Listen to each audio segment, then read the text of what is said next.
Medtech 一见大未来2022智慧医疗及照护论坛，我是今天的 Angela 卢怡君。那么在上午场的议程当中呢，我们安排了从医疗跟研发的现场，以及学术观察的不同面向，来看科技力为医疗照护价值的可能性。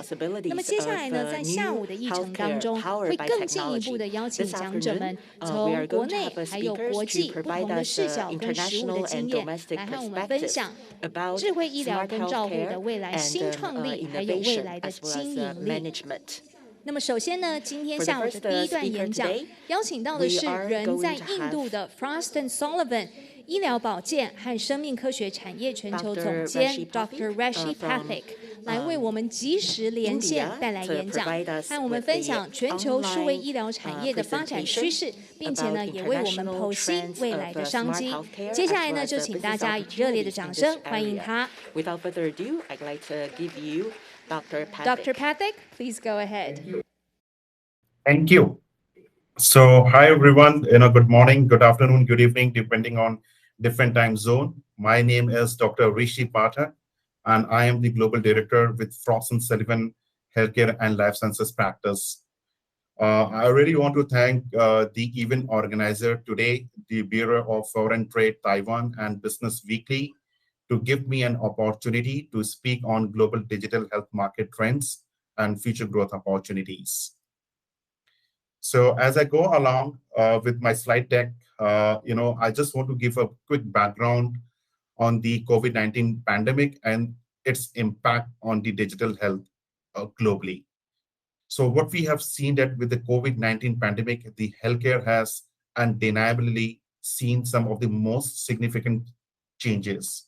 The growth of digital health was the silver lining of the pandemic, and the enterprise IT solutions providers and the telehealth vendors saw tremendous growth during this time. They will continue to see the same growth in the coming next 2 to 3 years. Digital health continued to have a winning streak with some of the biggest deals seen in healthcare. The virtual care story continued as the impact of COVID-19 lingered around COVID-19 cases were observed and new variant emerged. Innovative propositions such as the focus on the cloud, platform wars, and repositioning of the companies were the key themes as they dive deeper into becoming all-inclusive digital health companies. So as you see here in this slide, as a part of the global digital health market trends and future growth opportunities, we have looked at the 3 major strategic imperatives impacting the various stakeholders, including patients, providers, and health plans. The first one that you see here in this slide deck is the innovative business model. So what we see that the innovative business model is established that digital transformation is a must-have for healthcare systems globally. New care delivery models are emerging from a virtual-first approach to retail-based health hubs.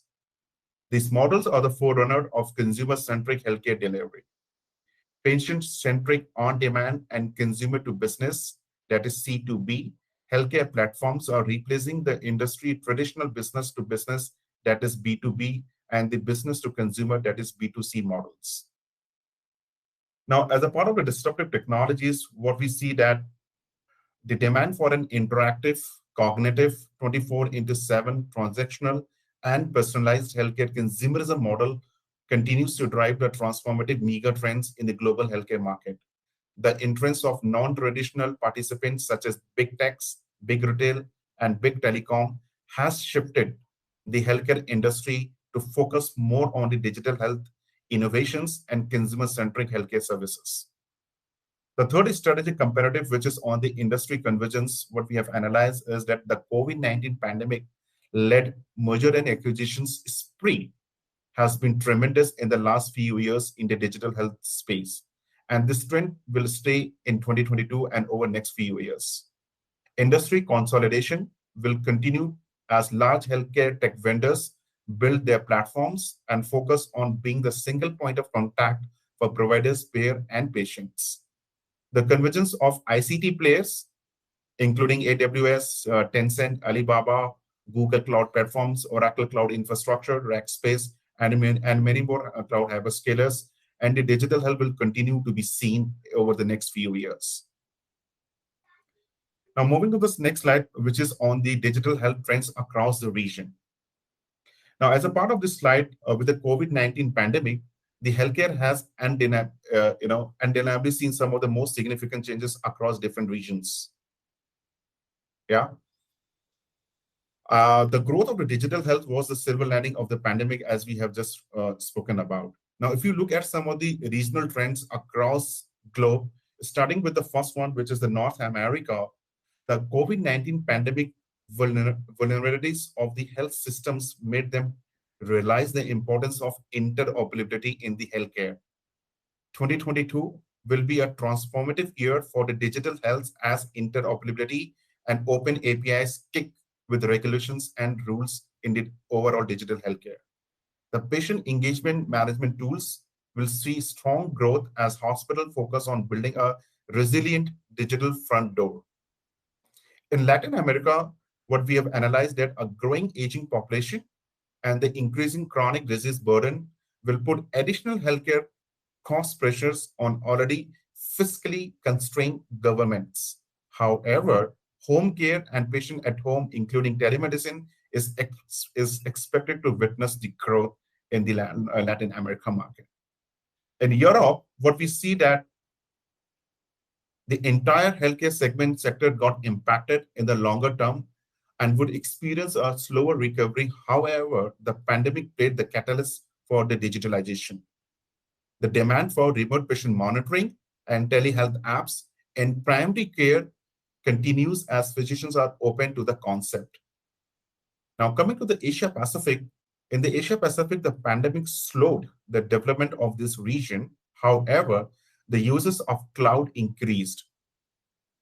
Key players such as Tencent, Alibaba, AWS, Google Cloud Platforms, Oracle Cloud Infrastructure, and an IBM played a huge role in the healthcare cloud adoption.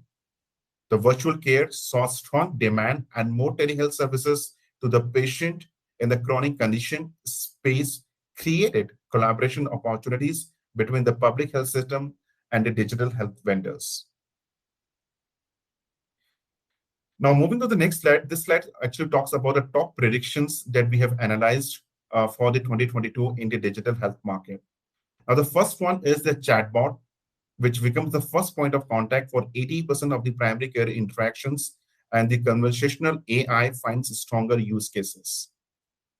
As we all know that chatbots, as you would know, are computer-based programs designed to converse with people using text messages, applications, or instant messaging. Eventually, instead of conversing with a real person, the user talks to a bot powered by basic rules of AI algorithms.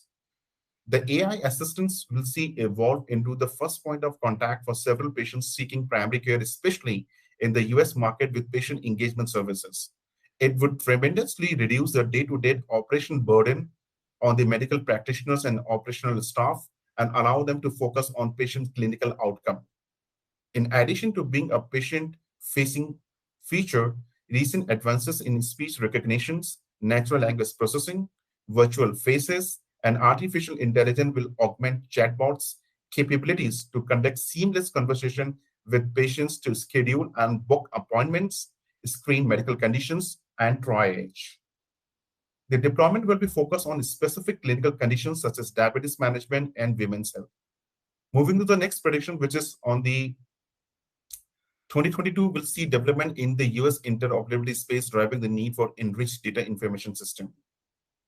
Now, what we analyze as a part of this prediction that as healthcare shifts to the cloud and the adherence with the Center for Medicare and Medicaid Services, CMS, and the Office of the National Coordinator for the Health Information Technology, that is OANC, patient access and interoperability rules rises in 2022.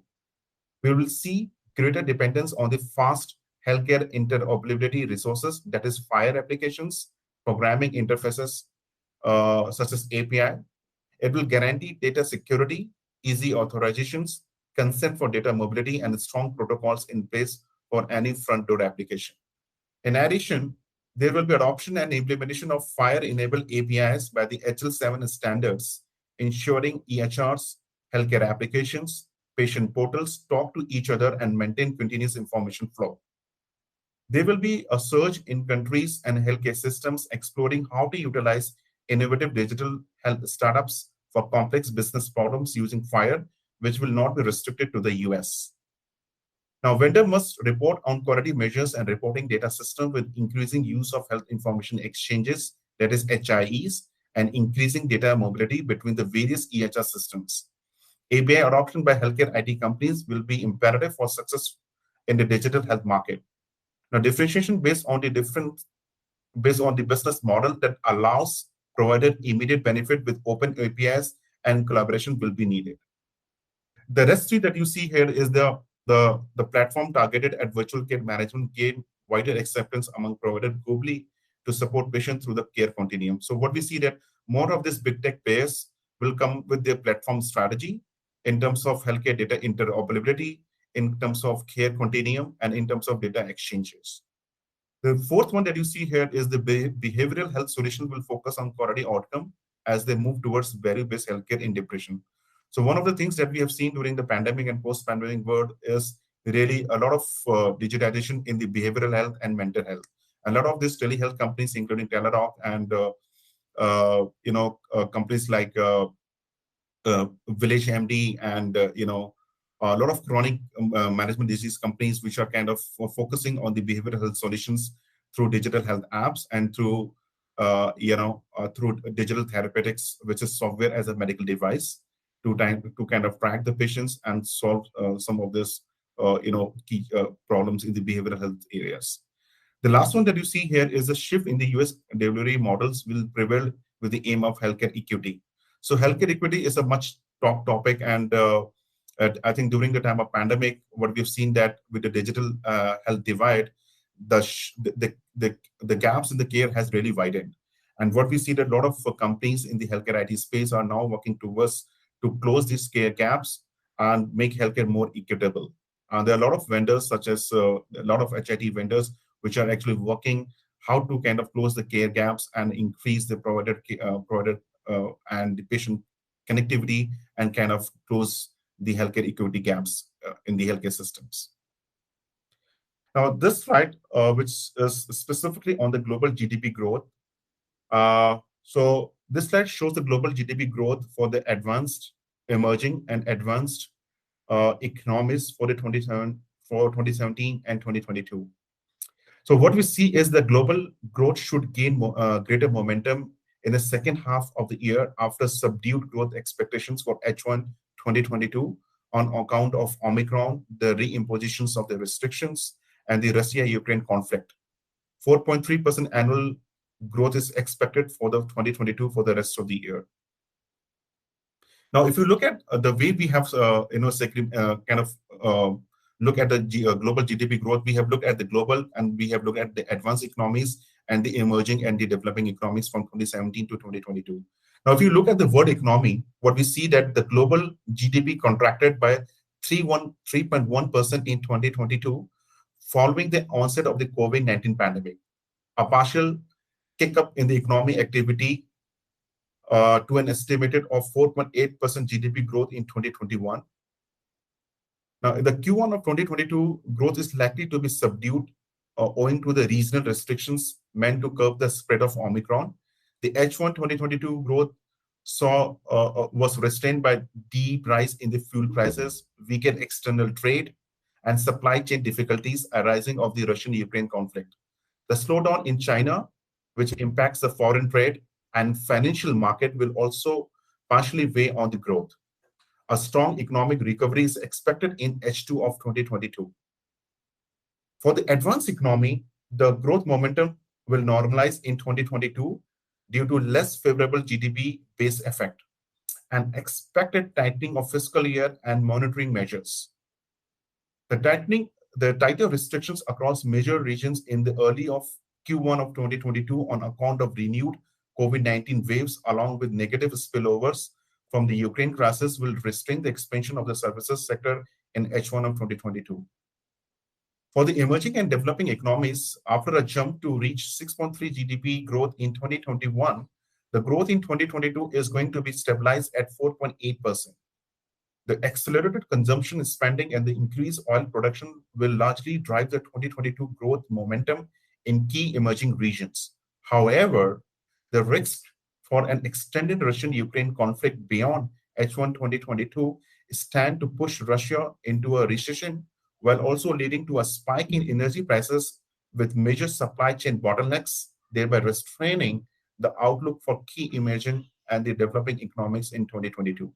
And just a note here, the GDP base effect is reflected of a strong growth in GDP as a result of a lower GDP base. And this analysis is stand-up updated as of March 1, 2022. And the forecast data refers to the baseline scenarios. And this data has been taken from country-specific statistical offices, IMF, and World Bank. Now, moving to the next slide, which is on the supply chain disruptions in the digital health. Now, the COVID-19 pandemic disrupted the global supply chains.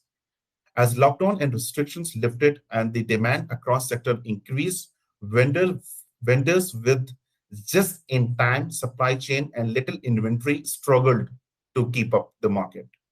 While the impact on overall healthcare has been high, especially for the pharmaceuticals and devices companies, digital health was not affected much with the supply chain disruption.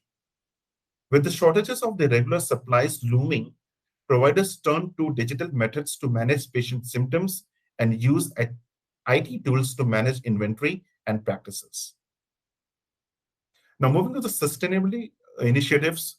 So the pandemic has hampered the global endeavor towards achieving the UN's Sustainable Development Goals, that is SDGs, and the development of more inclusive economies.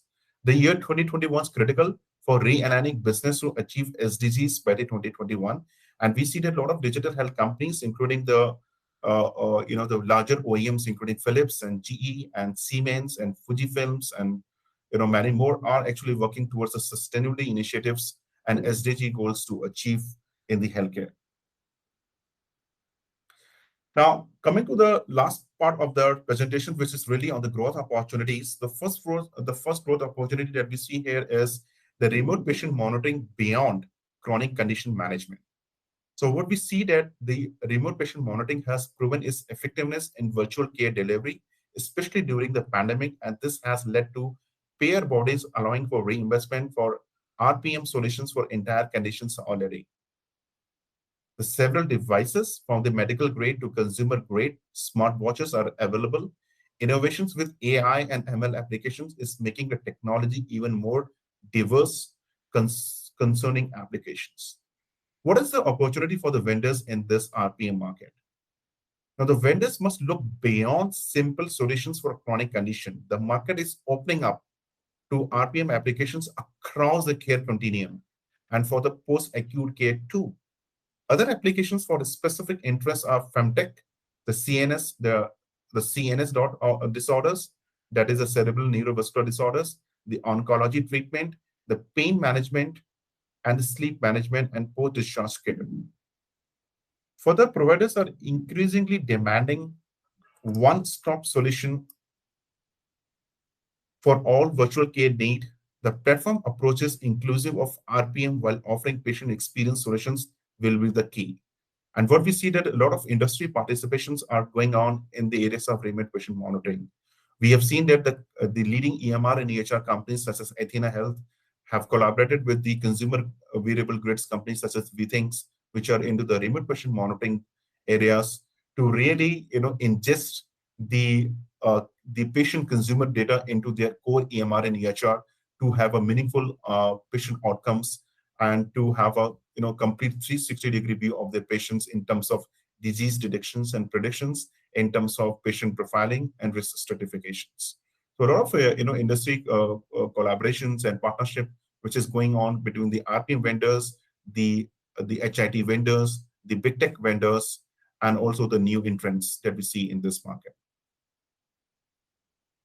The second is the big techs using on-demand services in primary care to strengthen its hold in the healthcare. So as we see that with the entrance of non-traditional big tech players and big retail and big telecom players such as AWS and Tencent and Alibaba, and Oracle Cloud Infrastructure and Microsoft Azure, which has really changed the entire landscape in terms of how this on-demand services or anytime, anywhere healthcare services are offered to the patients today. And what we see that the platform wars will continue, to impact the digital health in a most positive manner in the next 2 to 3 years at least. As we see a lot of new digital health startups with their own platform strategy and in areas of interoperability, in areas of patient remote monitoring, in areas of telehealth, will continue to drive this market in the next 2 to 3 years in the most positive manner. More or less, the healthcare consumerization and the data explosion, AI and augmentation demand, enterprise roll-off of smart devices, and the increased cost of healthcare are leading to the interest of big tech vendors, for example, Google and Amazon, Microsoft and Apple. Apple recently they came up with this new feature in their smart watches, which is on the medication tracker. So all the patient has to do is use that, their mobile scanner to scan their medication pill, which will help them to, do the to kind of adhere with the medications regimen, with the RX refill, and also to follow with their providers for any emergency cases. Also, but we see that these companies have the innate advantage of being closest to the consumers, and it is helping them to create services to improve on-demand healthcare services. And that's where we see that a lot of these big tech vendors and also the digital health startups are kind of coming up with this more of their digital health platforms, which are more patient-centric and also kind of helping to achieve the quadruple aim of the healthcare. In addition, what we see that the big tech companies are building industry clouds to secure patient data and accelerate responsible AI to personalized care journey. Now, we have seen the increased adoption of cloud in the healthcare. I myself, track a lot of, market in the healthcare cloud, and what we have seen that the healthcare cloud see a huge surge in terms of compute, storage, networking, and data interoperability. The cloud AI capabilities and the ML capabilities are something that most of these providers and payers are looking at to manage their operational, their administrative, their clinical, and their financial services. Now, what are the opportunities which is further in this market? What we see that the big tech has a tremendous advantage of cloud services as well as having customer touchpoints in addition to healthcare specific ones to adjust consumer behavior. They can use this design consumer like retail like experience in primary care. Further, the merger and acquisition and partnership will be critical as having the right and accurate partners in play can develop more strong offerings. One example is the big tech must focus on providing a real-time data and building a personalized payment experience as a part of on-demand healthcare delivery. So as we see that the shift in the urgent care, in the retail care, with the shift from the hospital four-wall boundaries to the patient at home or home care, these big tech vendors or this digital startup or HIT companies have a bigger role to play to enable this patient at home or home care concept.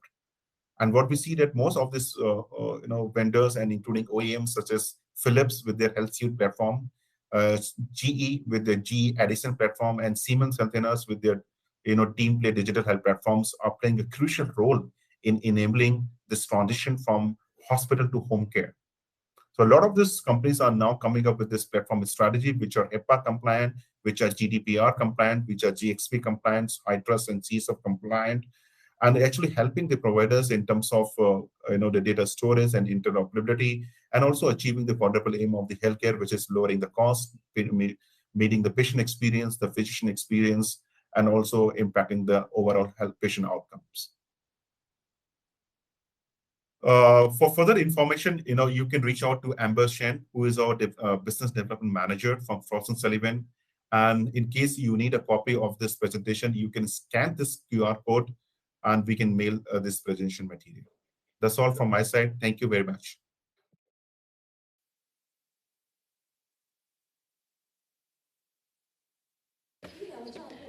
Moving on, we're going to look at how technologies can be combined to provide new opportunities for healthcare. We will first look at the topic of telemedicine, digitalization, and new opportunities. Our speaker is Huang, Managing Director of Advmeds. And his company support the quarantine stations and gateway services to solve the problems of long queue of people getting thermal imaging camera scan at hospitals. And you are welcome to use a Slido link posted in line to ask your questions. Without further ado, let's welcome Mr. Huang. Ladies and gentlemen, thank you very much. I will be speaking from the perspective of startup and what we do in healthcare.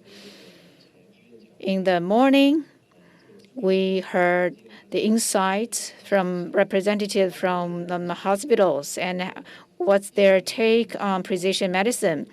And we have taken on a project from the Industrial Bureau under MOEA,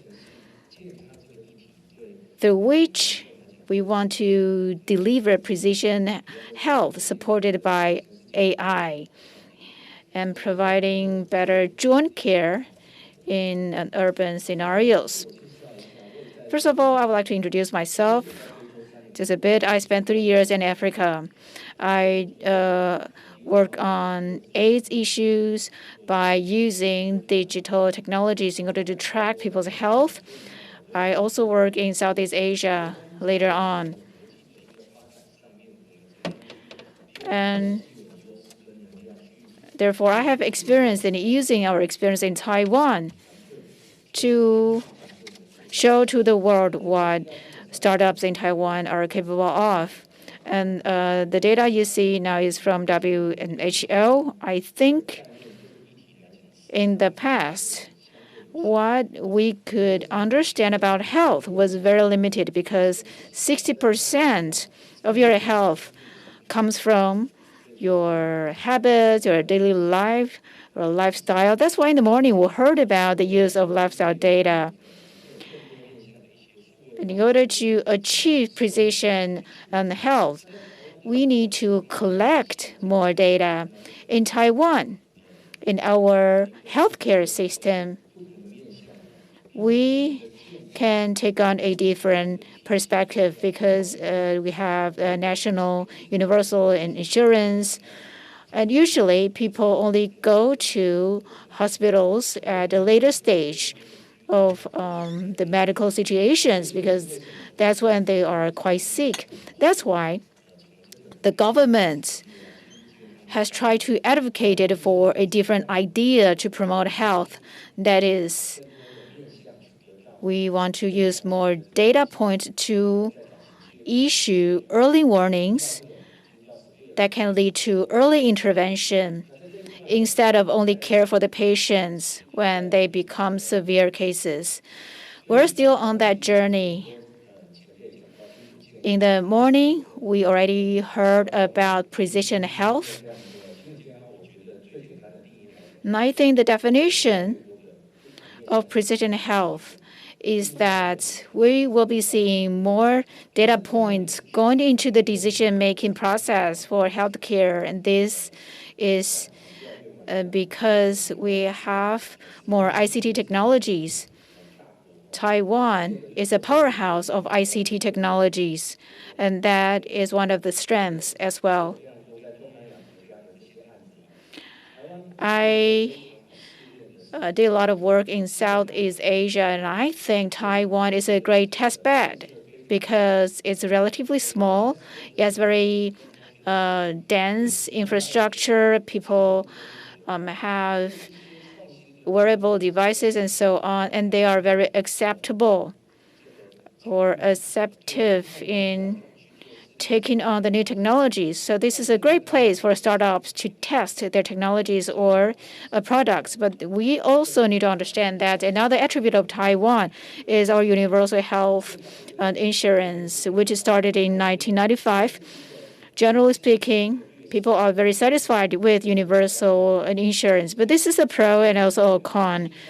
But either way, it is very unique to Taiwan. So after the test in Taiwan, we need to find a way to export our services overseas.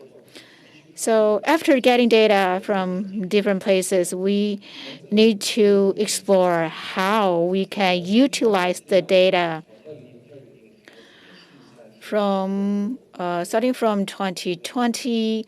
Well, medical knowledge has been doubling every 73 days, which means that people are getting more and more knowledge or information. If I have to analyze all of the data points about blood pressure, about other measurements, how do we do that? Because human resources are limited and technical capacity is also limited. These are the factors we need to take into account. Also, in the morning, we heard that more and more hospitals started to discuss the future of healthcare, because healthcare is no longer what we saw traditionally.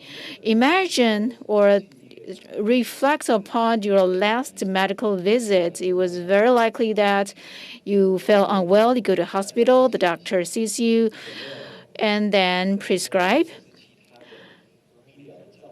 But are there other types of medical experiences? Probably not so much. Usually patients go to a hospital and receive their meds and then go home, and next time they come back. I think the trend now is hospitals without walls. The Chang University representative talked about this already. Whereas in care provided from hospitals, switching to community, switching also to the home. To do that, it requires ICT.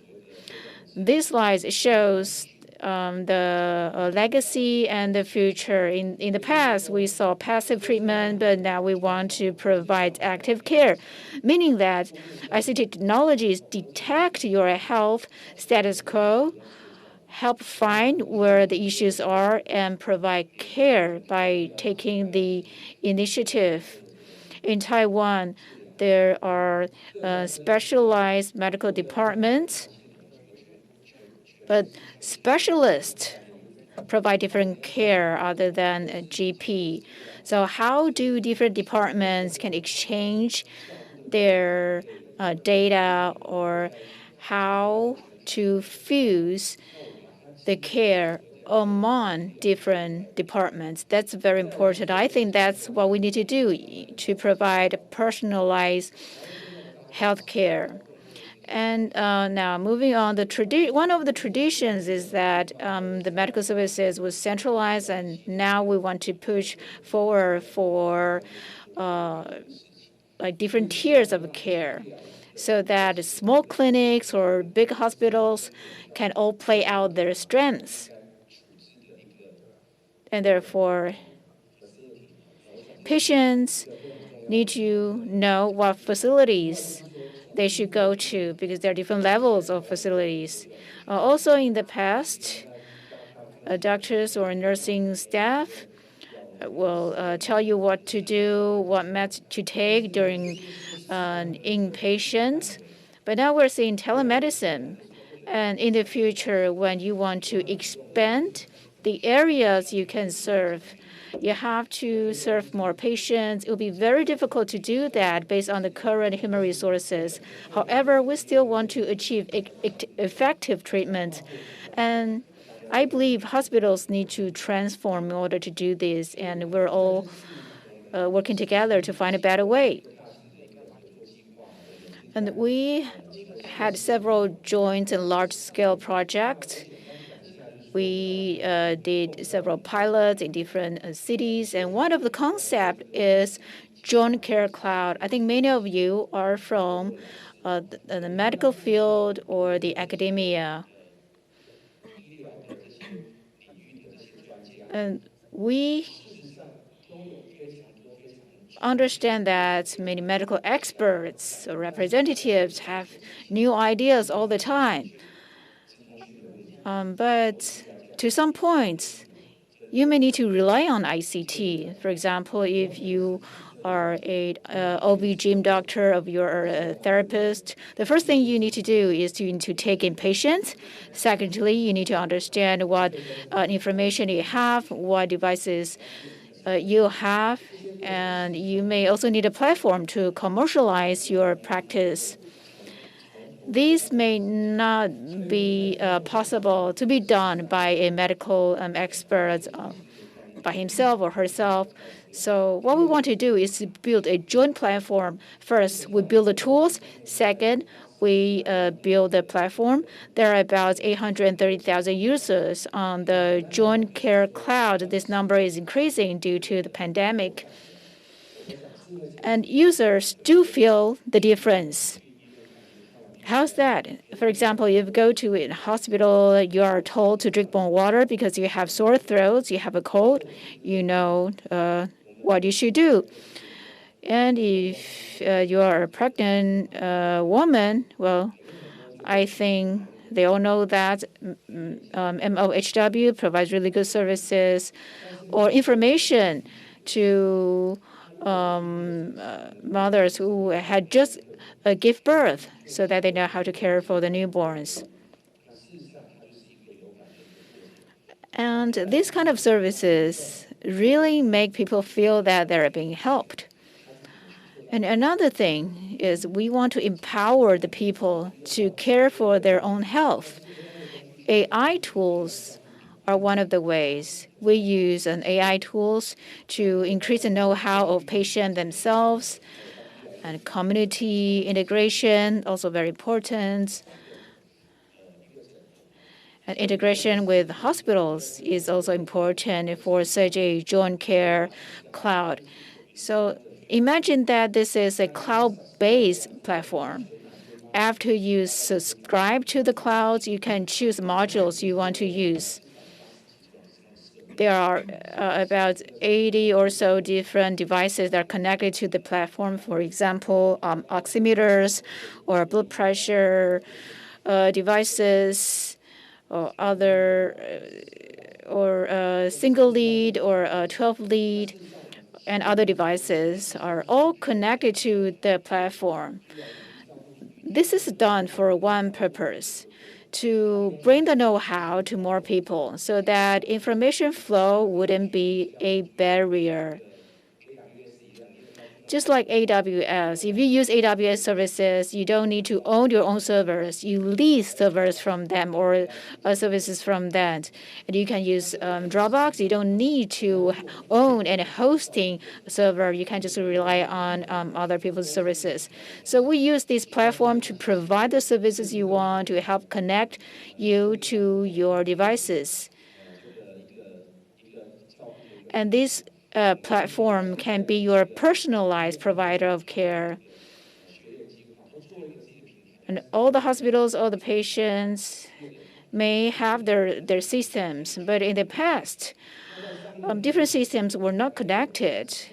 Our platform is different. Currently, there are 20 to 30 different modules on the platform, depending on what customers want. There are modules for telemedicine, for risk assessment, for e-learning, and so on. Second, it is also important that we make such platforms smarter. We've seen many clinicians who had so many ideas. For example, for a patient with Parkinson's disease, the medical staff will want to know how this person, the gaze of this person. So you may need some measurement tool or video taking devices to do that. But we want to make these tasks into a script. Let me give you an example.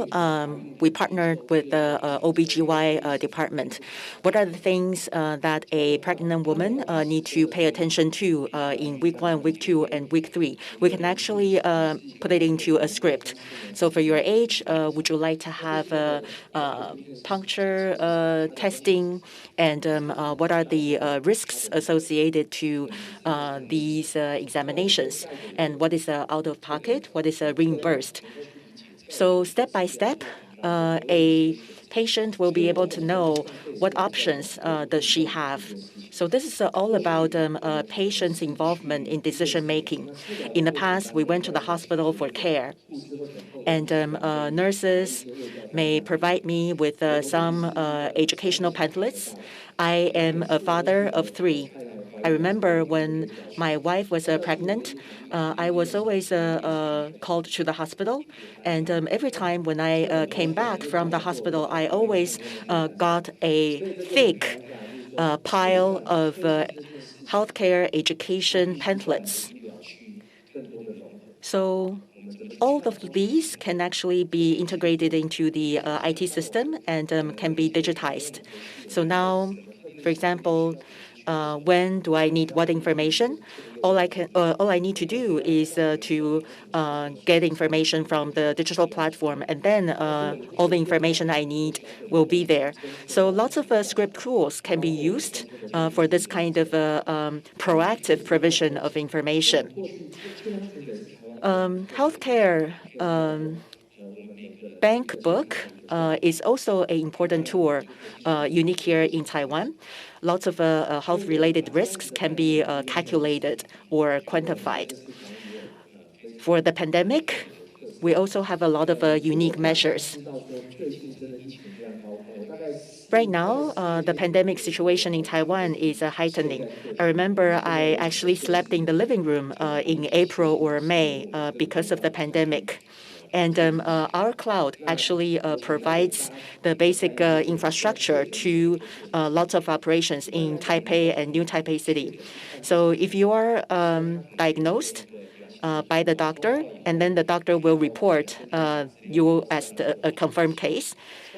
And once your data is entered in the platform on a day-to-day basis, the Health Bureau will download the Excel files, and then you are assigned to a hospital near you for care. So imagine if you need to process 30,000, even 50,000 of Excel files, that's a huge workload. And lots of administrative work that follows, and care work follows. So how do you process all of this on a file basis or on a file-based approach? So for this pandemic, in the very beginning, we saw how the U.S. responds to all these mild cases, which is why we need to have a triage. So we can use this triage system and then provide a AI-based care guideline accordingly. We all know that there's a hotline, 1955. It's always busy. You never get through. So lots of things that technology can help, because there are priorities when it comes to a disease or the pandemic. We shouldn't get everybody call 1955 because it'll be very, very busy. We need to prioritize. We can have a service robot or a chatbot, and then we can have automatic assigning of patients and IoT, as well as a real-time healthcare or consultation online with your doctors. Line is widely used here in Taiwan. We are one of the first in Taiwan to provide a cloud consultation room. On this cloud platform, in Tainan, there's about 300, 400 clinics and hospitals on the cloud on our platform. In Pingdong, hundreds as well. So for you to process the confirmed cases, you'll be able to use this service. And how do we connect with the government disease reporting platform. So for example, I'm a patient, and then very quickly I get information about myself and where am I assigned to get health care. And online, I can also ask questions and get responses in terms of healthcare policies. And once the scripts are in place, there can be automatic responses or automatic answers to the patients. There's also e-reporting. So the Care Cloud is providing tools to the clinics for them to perform customized case management. Before the cloud, they can only do so using pen and paper. And again, the benefits for the people is that there are AI chatbots. So in the first 3 days, usually it's a high-risk time period. And I'm sure you all understand this. As long as you know how to create chat boxes, you are able to create the script. So following the script, we found that the score is high, the risk is high, and then we can have the second step to address it. There's also real-time video conferencing that is enabled on the platform. So we basically leverage all kinds of health data and metrics. We also have a continuous data detection and data analysis so that we can provide precise disease investigation, and we can connect the platform with the authority or the government. Let me give you an example. This is actually a case in Pingdong. The county mayor of Pingdong actually shared the case with me. So in the past, it usually has to go through a lot of pen and paper process in order for us to identify a patient and then report the patient. But now with the Lyme, it's a digital form for you to fill out. And through the form, we will then be able to identify if the patient is a high risk or not. If he or she is a high risk patient, we can send further information or make emergency assignment. And also, we can report a patient's condition to, for example, some center for the center to provide assistance. This case is a female, and her skin actually turned purple. In the past, she probably had to go through a lot of pen and paper work and then go through a lot of administrative processes. You got to navigate through and then get services. But now through the cloud platform, she is immediately assigned to Pingdong Christian Hospital. And the health bureau people can see the condition of the patient online immediately to understand her physical condition and her referral. And we further coordinate with the larger hospitals in neighboring county to provide further care to this patient. So the patient journey is very clear, and all the care is provided on a timely manner. So when we provide a systematic approach, we need to think about how to facilitate the navigation of the administrative process and make it more efficient. And this is Tainan. Tainan is having a press conference on a daily basis to report the pandemic situation. And again, Tainan is leveraging the platform to provide information to the citizens, to advocate for their policies. And also, the confirmed cases can use the platform to have access to their health care. So with our AI chatbots, they're able to reply to the questions, and then they're able to process more than 1 million batches of information. And also, how do we identify high-risk patients so that when there are emergency situations, they can be attended immediately? I think what's unique here is about the smart chatbot. We believe that we're able to reduce 30 to 40% of chances for people to call to the pandemic center, because patients are able to receive immediate response, so they don't need to call 1955. And AI is rather unique as well.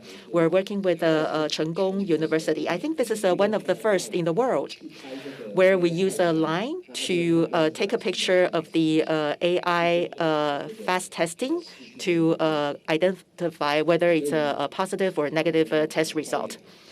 I only have 5 minutes. I will speed up. and also about a smart clinic.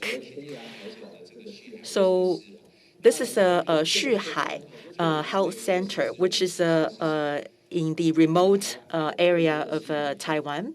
So for these kind of remote clinics, in terms of making an appointment to providing care, I think remote care is very important here. So if you could have this collaborative care provision, I will be able to know, for example, if my parents live in a remote area, me as their son will be able to understand their physical condition in a real-time manner. We can also use the script to support all kinds of scenarios. For example, we are working with Taichung Nursing University on catheter. We follow up on the catheterization patients afterwards, and we also developed a script. With the script, we're able to reduce repetitive human work. And the key patients or critical patients will be identified so that we will be able to follow up on them closely. And also about long-term care community. We want to enable these communities. Maybe you think that grandma and grandpas are too old for these technical devices. But actually, this population can use LINE to make an appointment. Or they can actually use LINE as a common platform for them to do some things. And with the enablement of the cloud, they will be able to, for example, take measurements of their blood pressure and report the data back to the platform. So there's a lot of things that we can think about, and there's also a lot of things that we can do. For remote communication, we have a cloud clinic.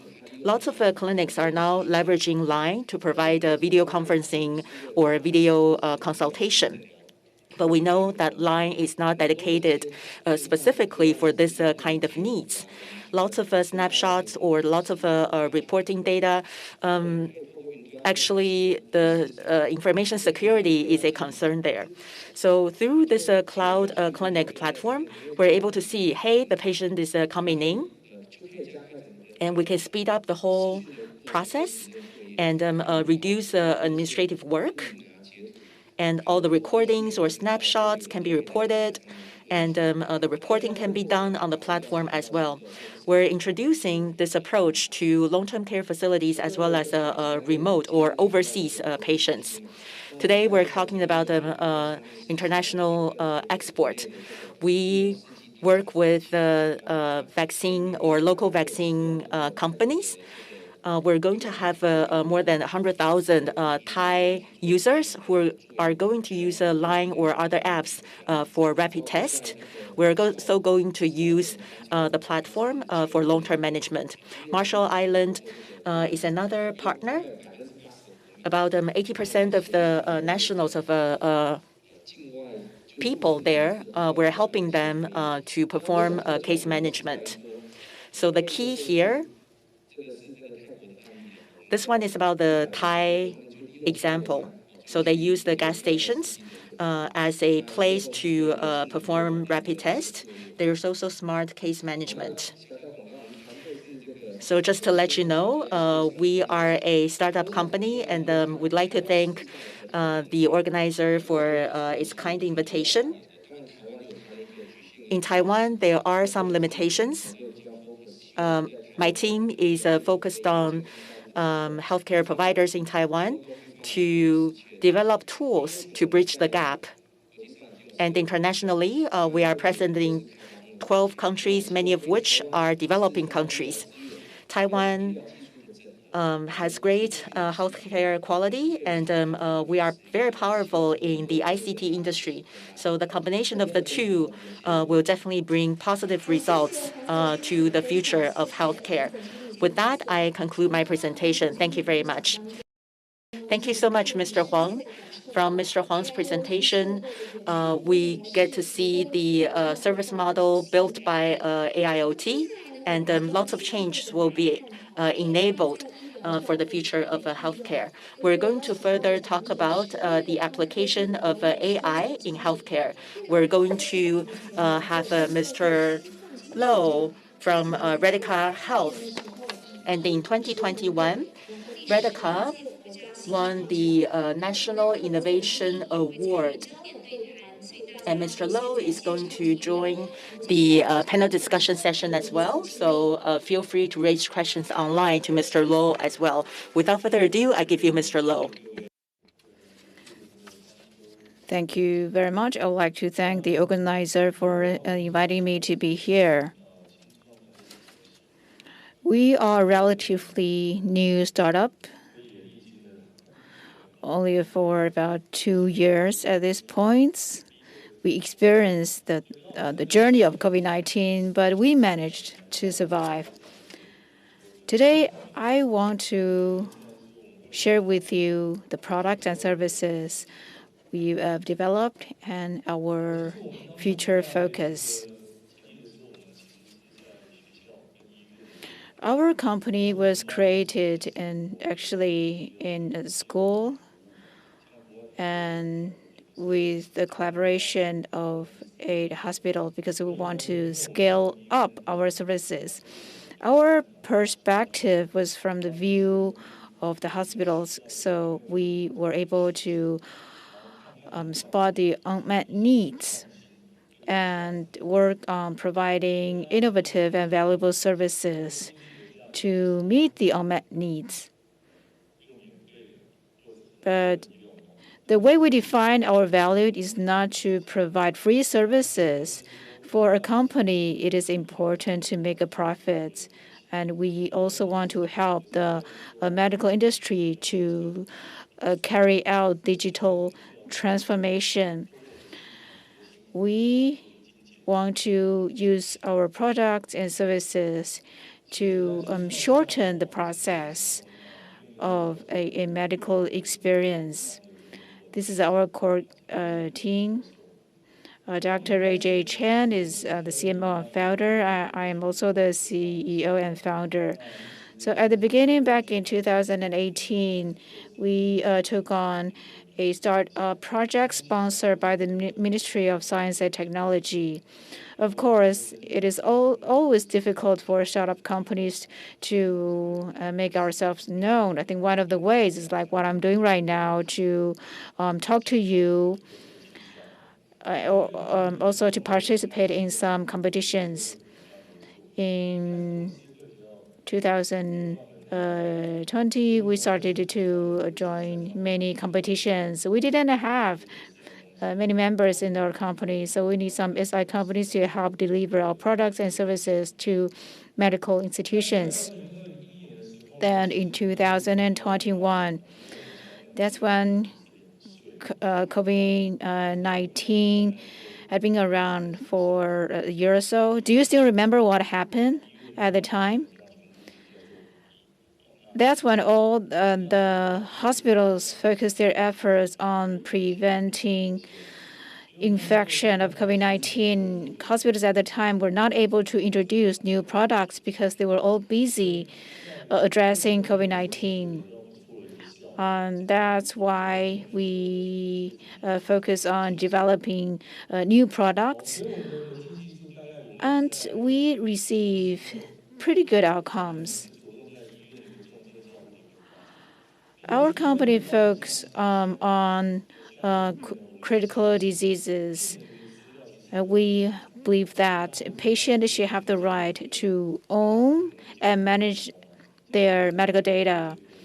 I think the National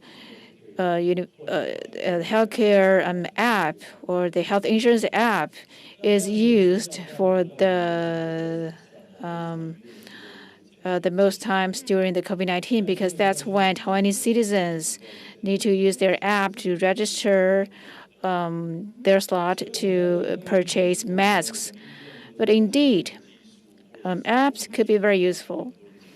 And we developed contactless preventive platforms using thermal imaging devices and so on.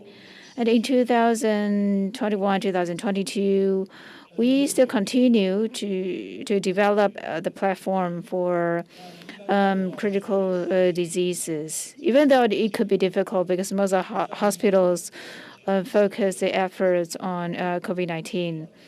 But many hospitals or IT vendors are always discussing how we can provide services at home to provide hospital at home. This is definitely a trend, but the transformation cannot be made overnight. So we need to create a community-based health platform first, of which I will talk more about. So this one shows our best services. First of all, there's contactless, intelligent, SafePass, CIS platform, and the contactless biometric platform, and the TED ICU AI platform. So at the beginning of the COVID-19 pandemic, medical staff have concerns of going into the quarantine wards. So it is necessary to have a way to monitor the measurements. But at the time,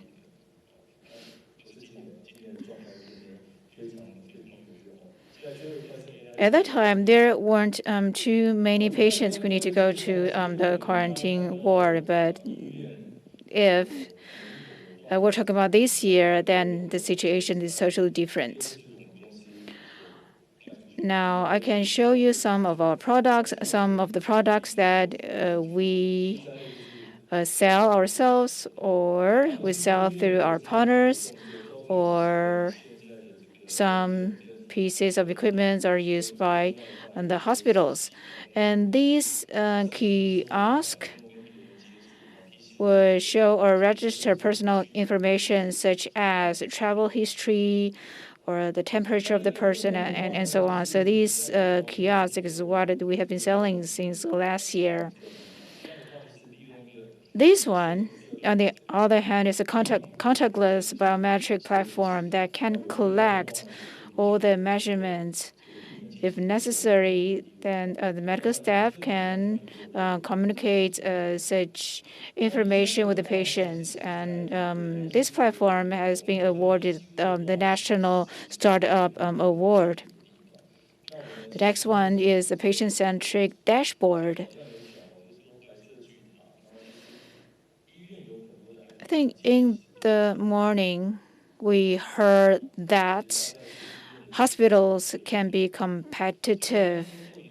Hospitals are already using quite a few technologies and devices. So we want to focus on met needs, and ICU is one of them. There are so many measurements for ICU, so it requires a way to integrate the data points, and then a system supported by AI can inform the medical staff whether they're on duty or not. They're able to have a clear understanding of the measurement of certain patients.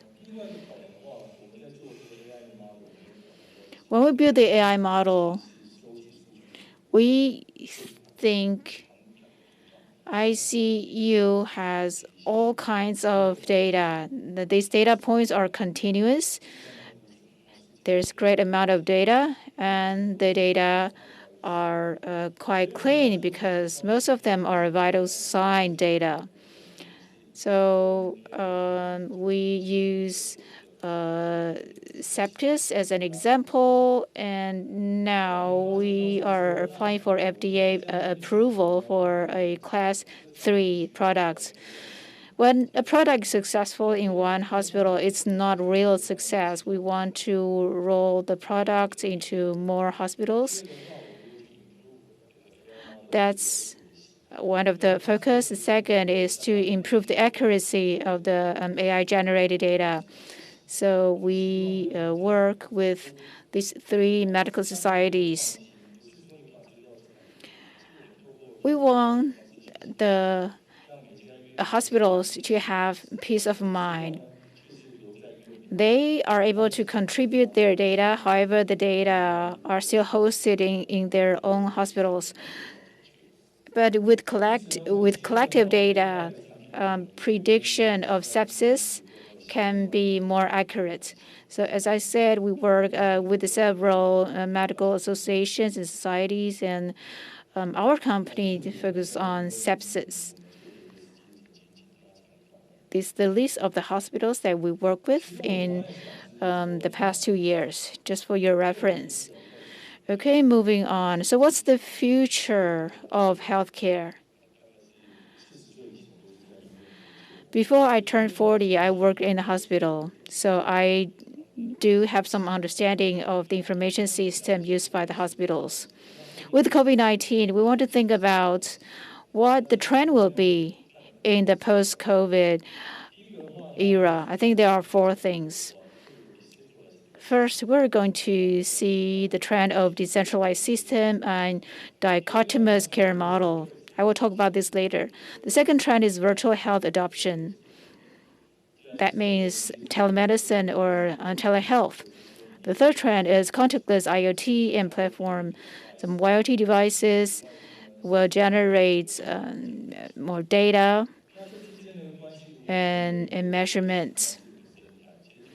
And all of these may become a recycling ecosystem through the services, network, hardware, and software. We need to find a way to sustain the company to have a recycling ecosystem that can sustain a startup. First of all, let's talk about decentralization and dichotomization of healthcare services. People tend to say that whatever conditions they have, they will always go to the top-notch hospitals. So that's what people tend to think. But during COVID-19, people start to see that pharmacies or local clinics are really useful too. And apps are really useful too, because you can register a appointment to get a vaccination, or you can use your app to contact a pharmacy who can deliver medicine to your doorstep. So in the future, what will healthcare services become? I think for big hospitals, they will focus on major surgery, trauma, or intensive care units. But things like blood testing, vaccination, or X-ray imaging, and so on, patients do not have to go to large hospitals. They can go to clinics or even preventive health centers. However, in Taiwan, it seems that these services still bring profit to hospitals. So hospitals are still providing these services. But in the future, I think these services will begin to be centralized, because only during centralization will we see more use of digital health technologies. Moreover, I read many consumers' reports, and I try to understand how COVID-19 changed consumers' behavior. Some changes will not be reversible. And this one, you can see at the bottom, the longest bar is that people cannot go anywhere due to COVID-19.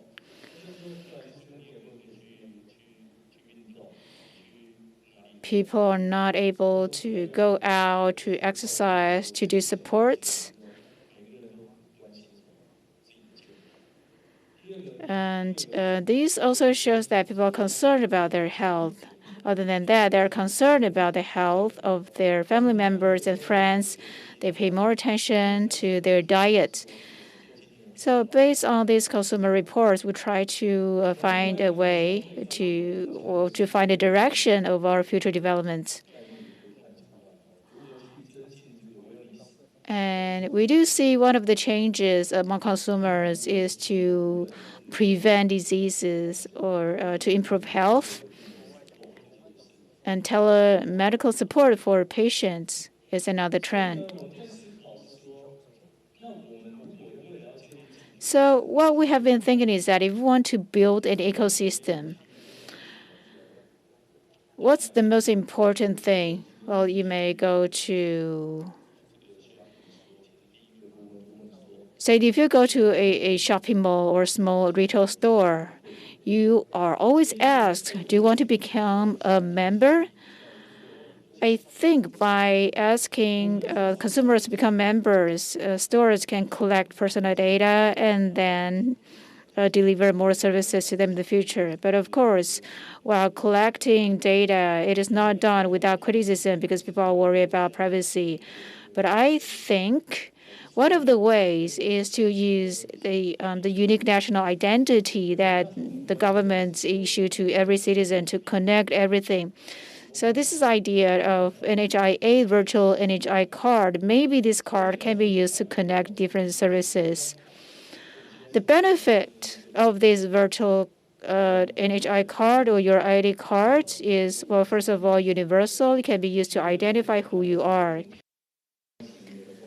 In terms of the healthcare behaviors, you need to be able to first make sure or confirm the identity of the patient, or if the patient has authorized someone else to make the decisions. So on this card, there is also this authorization feature. There are medical history or your past healthcare history. And in the future, we can apply this virtual card and then connect the virtual card with your personal data as well as your health data in the community. This year, one of the things that we would like to do is about innovations. We know that we would like to deliver decentralized healthcare. A few things.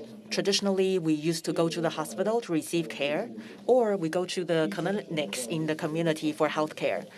The third one is a hospital is home. So how do we facilitate the idea of a community clinic? What are we going to do in the clinic?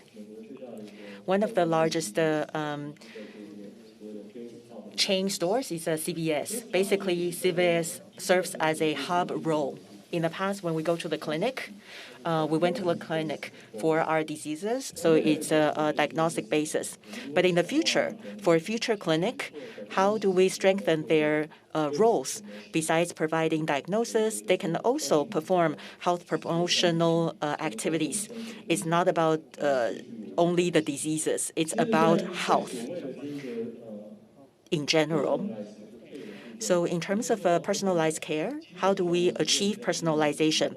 Besides using the data in the hospital, as we heard in the morning, we would like to collect live data via either wearables or some other devices. How do we collect all the live data real time and then connect all the data?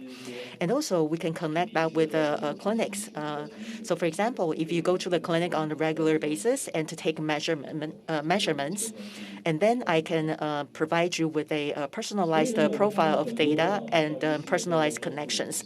According to the report of PwC, one of the trends is for local hospital facilities, besides virtual health provision, in terms of community practice, they need a lot of people to support all of these healthcare behaviors.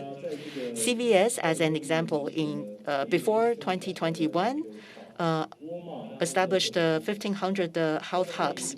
Walmart, by 2029, is expected to open 4,000 clinics. So these are very good examples. Some of them are leveraging the retail stores to provide disruptive forces into the healthcare system.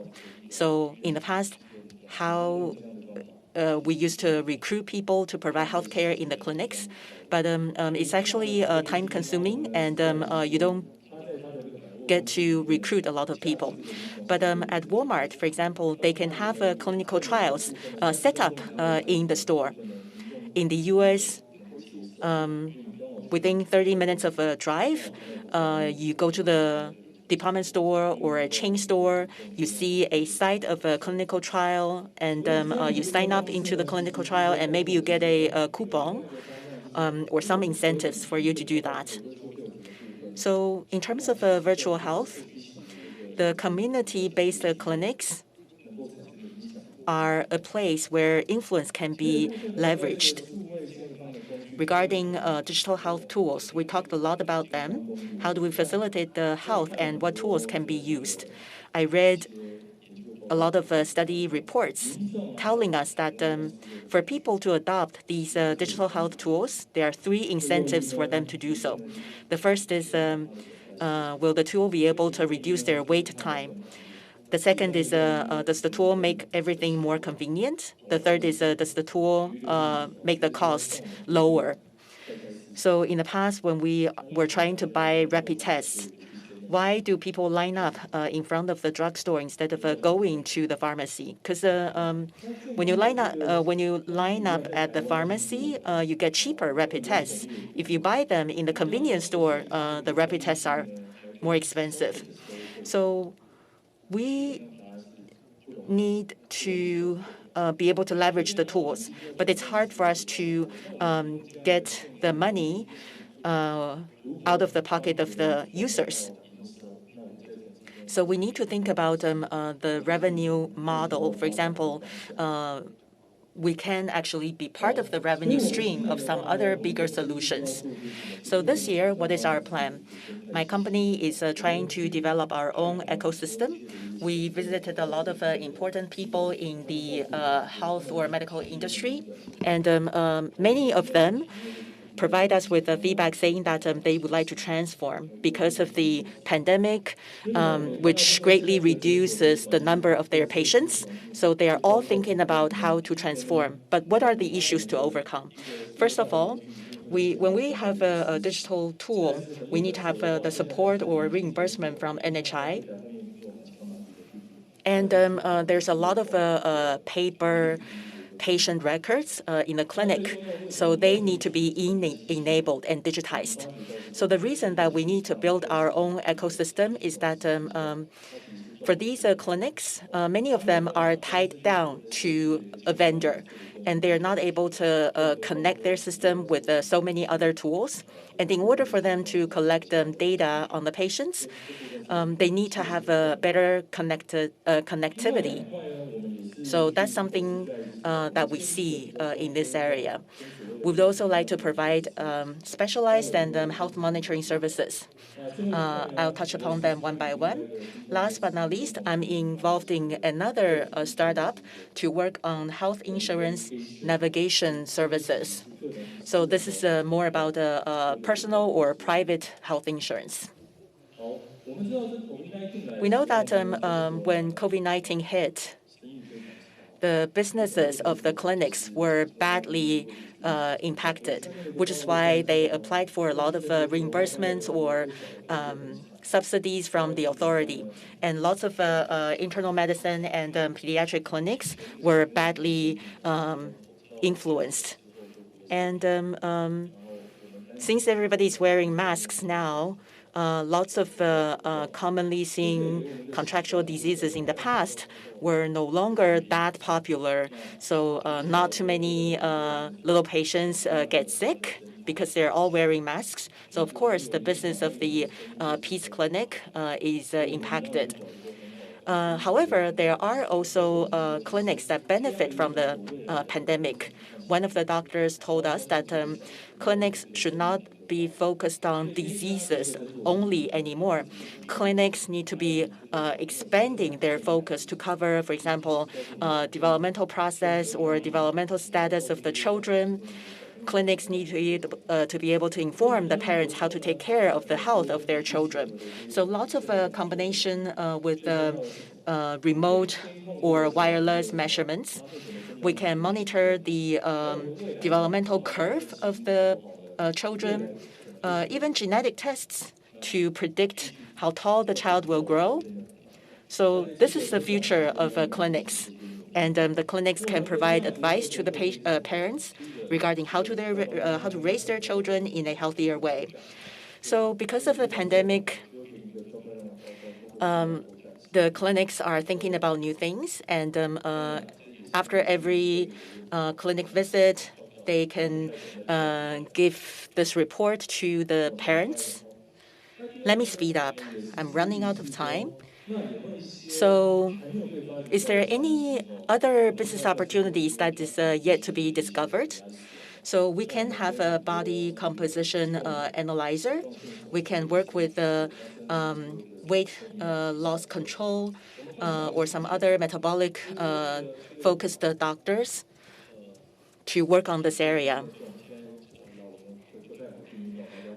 So say if the age of over 65 is defined as old age, we can also measure the muscle composition of the patient. Maybe you exercise every day, but because of your poor diet regimen, you still are not able to increase the composition of your muscle. So that's something that we can measure and monitor for the patient and provide advice. So community clinics are no longer only there for diseases. They can be the residents' best health advisor to inform you about whether you're obese or not, any changes to your muscle composition, or for female patients, do you have an edema issue on your lower extremities? Are you exercising enough, and so on. So lots of health-related things that local or community-based clinics can do. And in this modern times, we have a lot of things automatically. For example, you can get your bento using a lunchbox vending machine. And the same thing for health supplements or patients' medical charts. I joined a team at Int'l to develop out-of-pocket health insurance. I'm sure everybody is insured here. How many types of insurances in Taiwan are available? There's more than 200,000 types of insurance policies in Taiwan. So about 40–50% of people in Taiwan are not sure about the content of their insurance policies. So what do you do then? You probably will call your agent and ask him or her, oh, my child is going to be circumcised. Is that compensated? Or if I'm going to receive this medical procedure, am I covered? I'm sure you don't know, right? Everybody has a policy, but you don't know what is being covered. One of my supervisors has insurance policies, but he got sick or injured, but then he didn't know where the compensation or coverage came from. So everything is done based on trust because he trusts his agent. There are more than 20,000 insurance agents in Taiwan. And your agent probably changes every few years. So your agent never gets a full picture of your insurance, which is why we are now trying to develop this health insurance navigation system. So in the future, when you are receiving some healthcare treatment or intervention, you can inform the hospital or the doctor or the clinic to ask them for advice regarding what procedure you need to have. And with this calculation module or navigation module, the module will inform you for this medical procedure, you can apply for this amount of compensation. So by doing so, you will be able to know what is being covered for you. And also, this is a very good way for us to expand the out-of-pocket healthcare industry. We know that NHIA is almost saturated, so people are looking for alternatives. And this one is about hospital to home. When we receive treatment at the hospital and we eventually go home, that's the process now. But in the future, we would like to have a hospital at home. But that's a farther target for us because not every home is properly equipped or prepared for healthcare provision. Because of the pandemic, we don't get to go anywhere. and we are concerned if our physical condition is being impacted. So lots of in-home activities and in-home health regimen is being adopted. So in my conclusion, I think home is where health is. When we're at home, we need to take care of our health, and we should be able to measure our physical condition anytime, anywhere. With that, I conclude my presentation. Thank you, Mr. Low, for your presentation. So we talked about technology, innovation, and next we're going to bring the scenario back to where healthcare happens, that is the hospitals. So various innovations and different equipment and approaches are challenging the adaptability of the healthcare professionals. And it's also a challenge for the management and transformation of the hospitals. So next, we're going to invite two speakers to talk about this from the perspective of a manager. Our first speaker this session is Superintendent Huang of Chwan Memorial Hospital. So without further ado, I give you Mr. Huang. Thank you for your kind words. I would like to thank the organizers, Business Weekly, Bureau of Foreign Trade under MOEA, and TITRA. Thank you very much for your invitation. The topic of my talk today is the new concepts introduced by the second-generation leaders and how medical technologies can be used to transform hospital operations. This is a very interesting topic, and I would like to share with you some of my experience. I am the superintendent of Chang Memorial Hospital. This hospital was created by Dr. Huang, my father. He's a surgeon. In 1973, he created this hospital in Changhua City. At the time, this hospital was probably one of the few hospitals that ran 24-hour emergency. It was probably the only hospital that did so. The hospital used to be a hotel owned by my grandfather, and my father started his one-man practice. On the right is our family photo, and I was the one who was in the arms of my mother. Later on, with my father's leadership and efforts, the hospital had many innovations. My father graduated from NTU College of Medicine. He finished his residency in NTU Hospital and then returned to his hometown, Changhua City. He came back to Changhua City, which is a smaller city. However, he wanted to provide the best quality medical services and equipment to the residents here. So what's unique about my father is that even though he came back to a relatively remote city,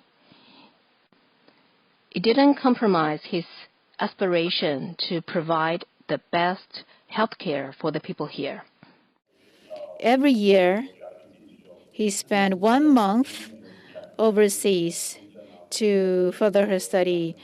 Back in 1950s, it was difficult to get a visa and so on, but he still did his best to do that.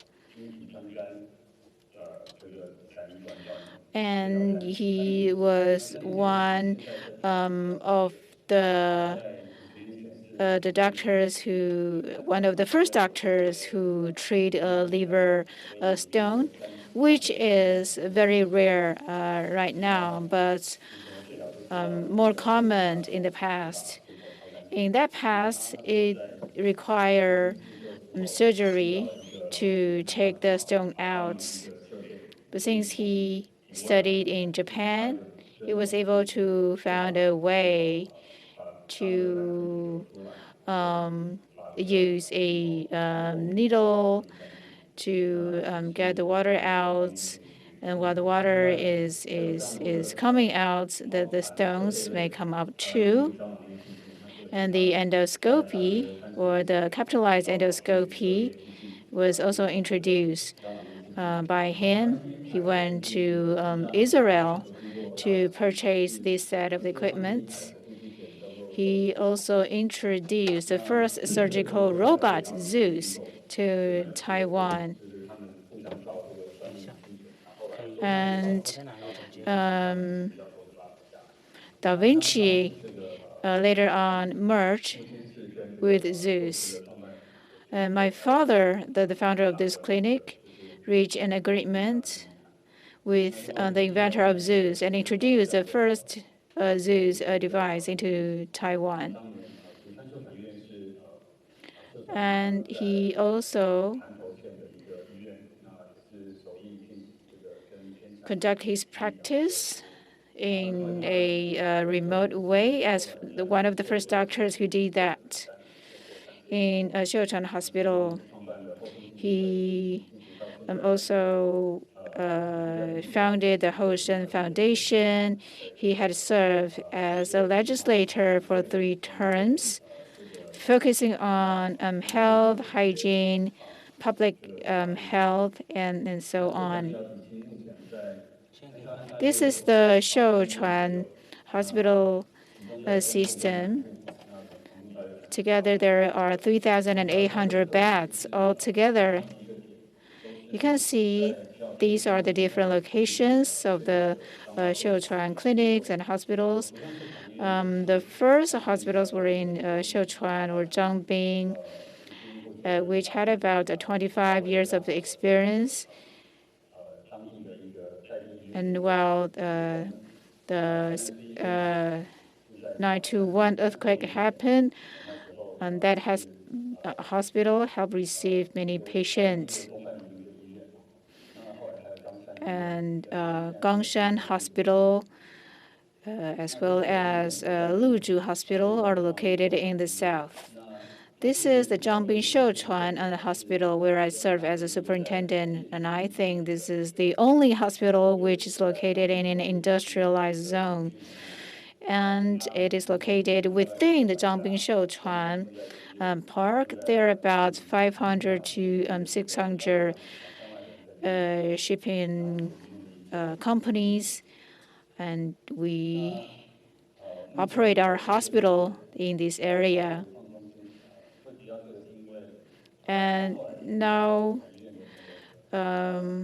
here I want to talk about the microsurgery training center in France because it affects how we practice. This center was created in 1944. That was when the minimal invasive surgery was on the rise. I think the training center was created so that more surgeons can receive further training.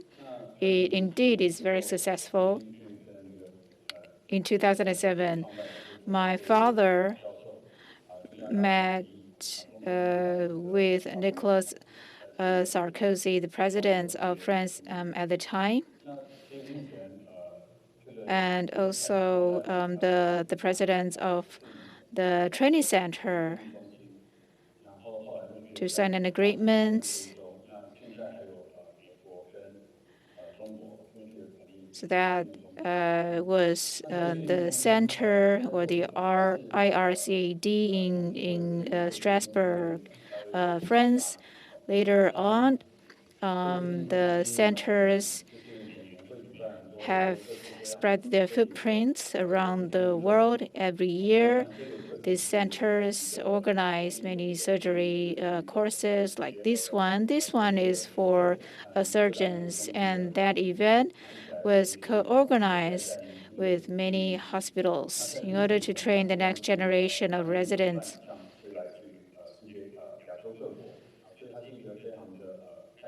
Half of the trainees came from other countries in Asia, so this is a very open training platform. Then there are several images taken during the training. We have experimental laboratory. During the trainings, we invited doctors and surgeons from around the world to provide training. to our participants. There are many courses for different specializations. This one is a training course for hernia, and again, we invited lecturers from around the world. In addition to surgery training, we also have other events. This is a symposium on surgical education and innovation.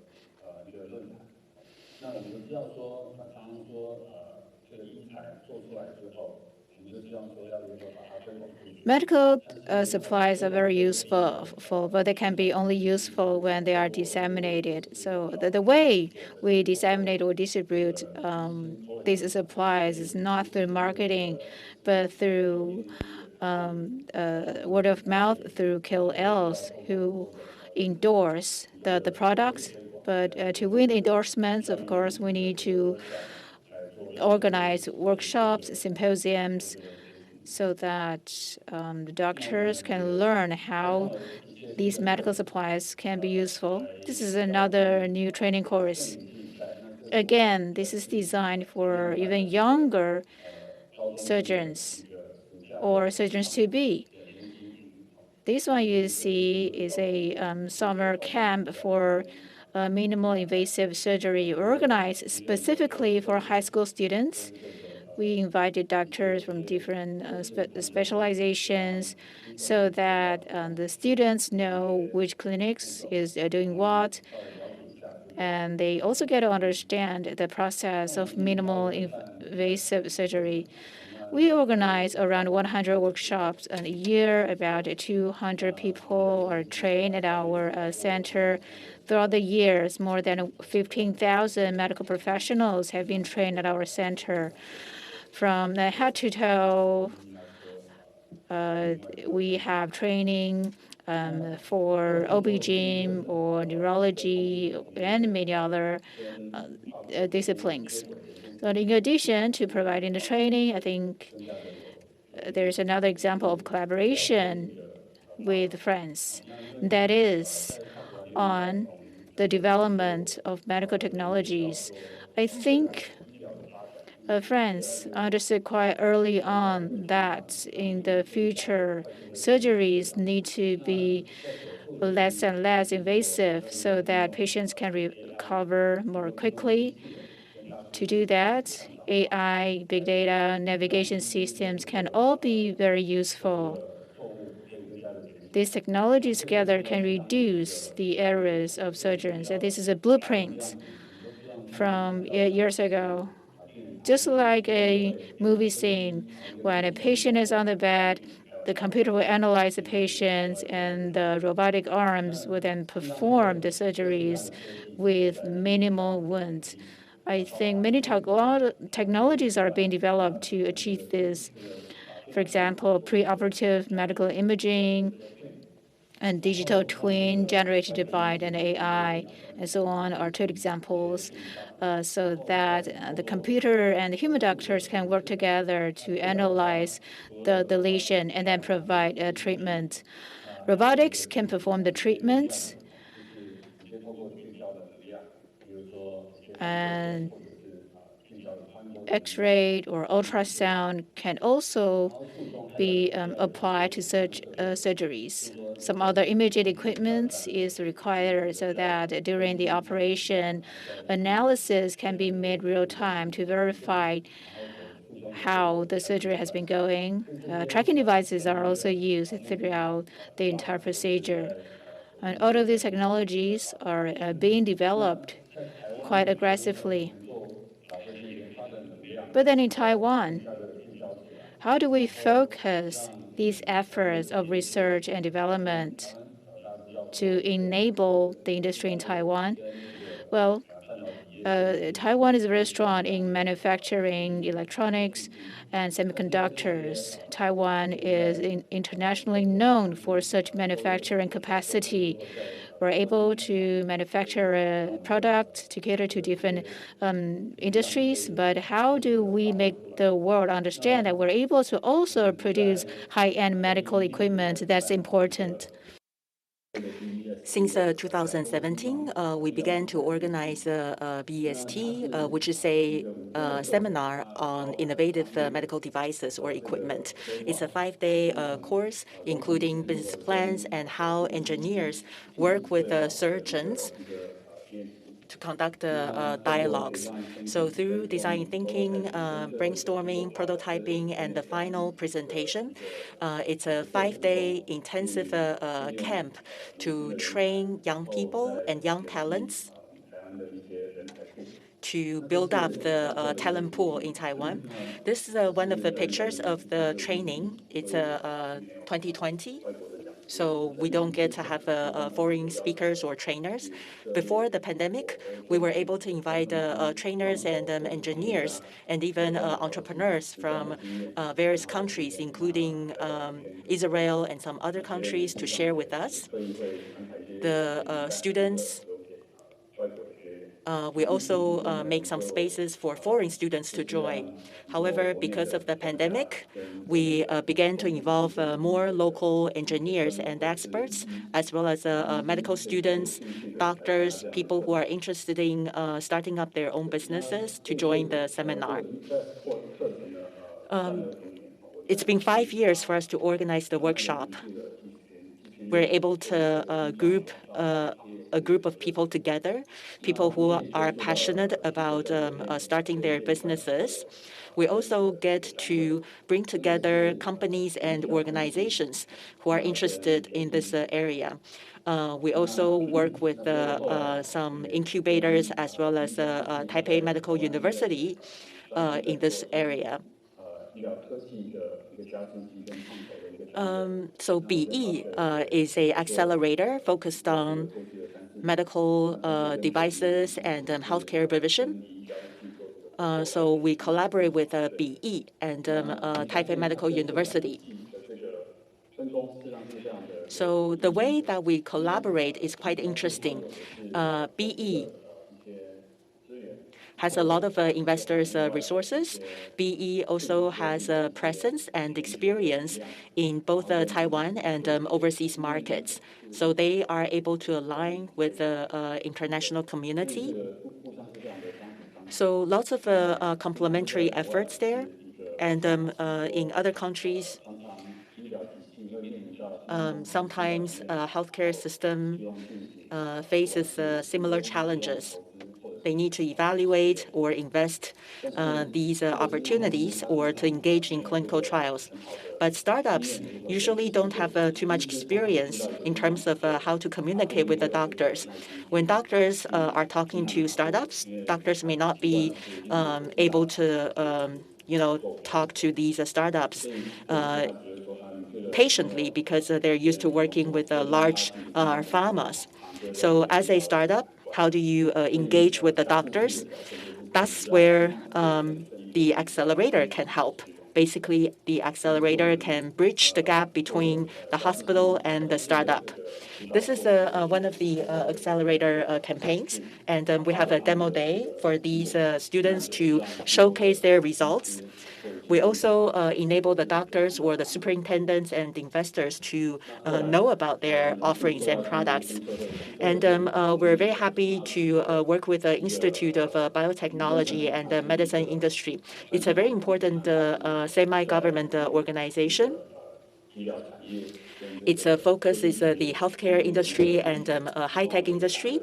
It serves as a bridge between the two. And the president is Mr. Huang, and Vice President Mr. Yang. So it's a very important organization in Taiwan.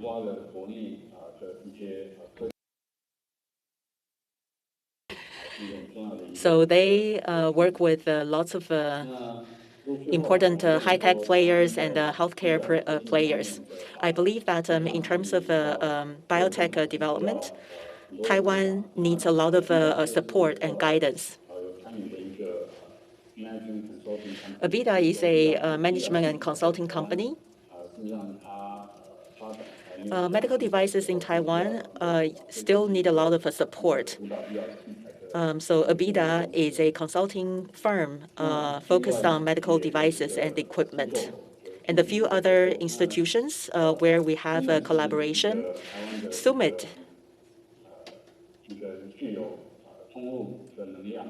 is a company that has channels and manufacturing abilities.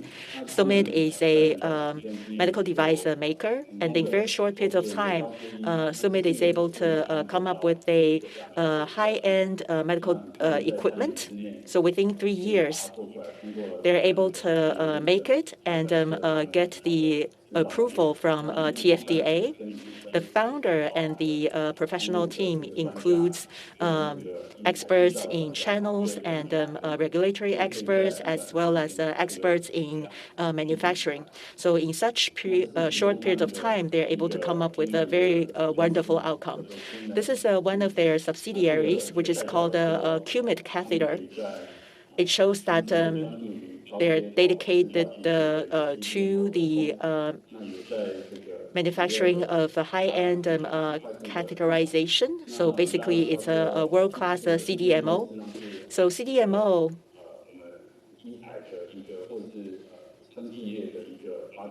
is a future direction of healthcare development. CDMO is definitely a way out. And in Taiwan, we would like to consolidate various resources to expand our capacity in CDMO. In terms of the development of medical devices, we can create more business models with the hospitals. So we worked with Nanshan Insurance Company and a subsidiary of Int'l.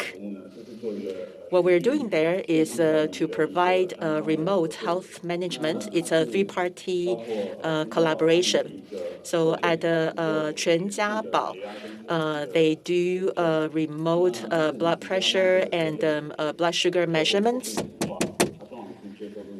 When you're selling the products to the patient, usually the resistance is high. So via the third-party payer, which is a Nanshan Insurance Company, they can actually consolidate a lot of insurance products and provide a comprehensive offer to the customers. And the policy includes a device. So the customer will then be motivated to take measurements using the device and manage their health respectively.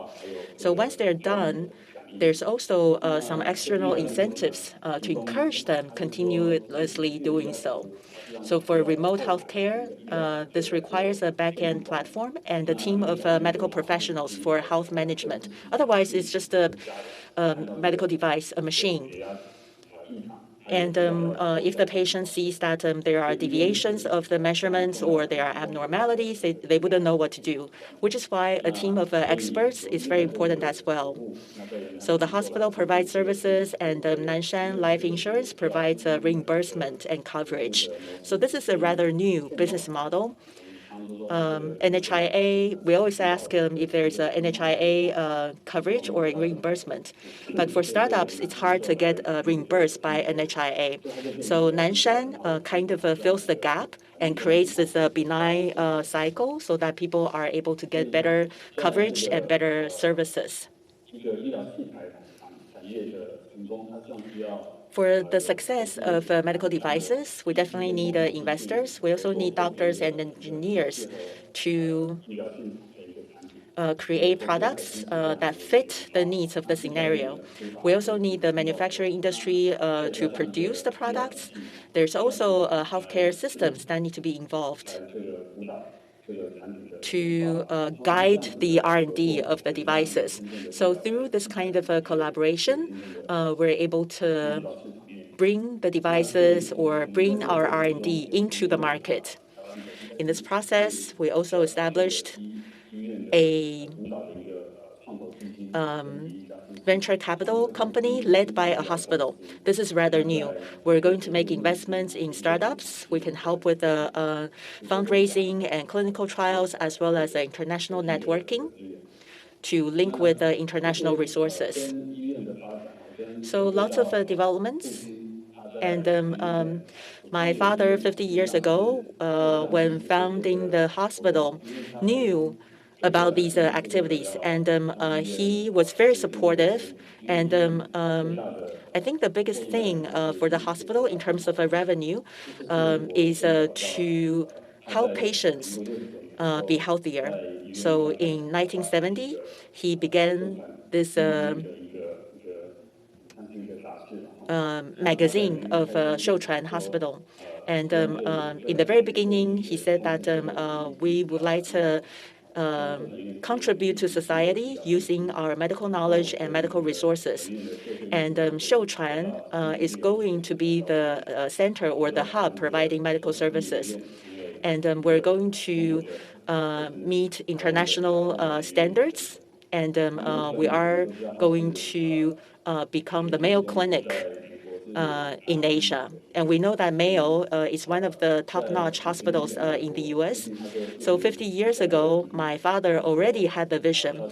He, even till this day, has been reminding us that even though we are working in a remote area of Taiwan, still we need to bring the best class medical services to the people in these remote areas. Through the development and hard work, we will be able to bring the latest technologies into Taiwan so that people of Taiwan will be able to benefit from these advancements in medical care. With that, I conclude my presentation. Thank you very much for your participation. We are going to have Dr. Yang to say a few words, and he's going to talk to us about how to find new opportunities in the transformation. So without further ado, I give you Mr. Yang of Mission Care.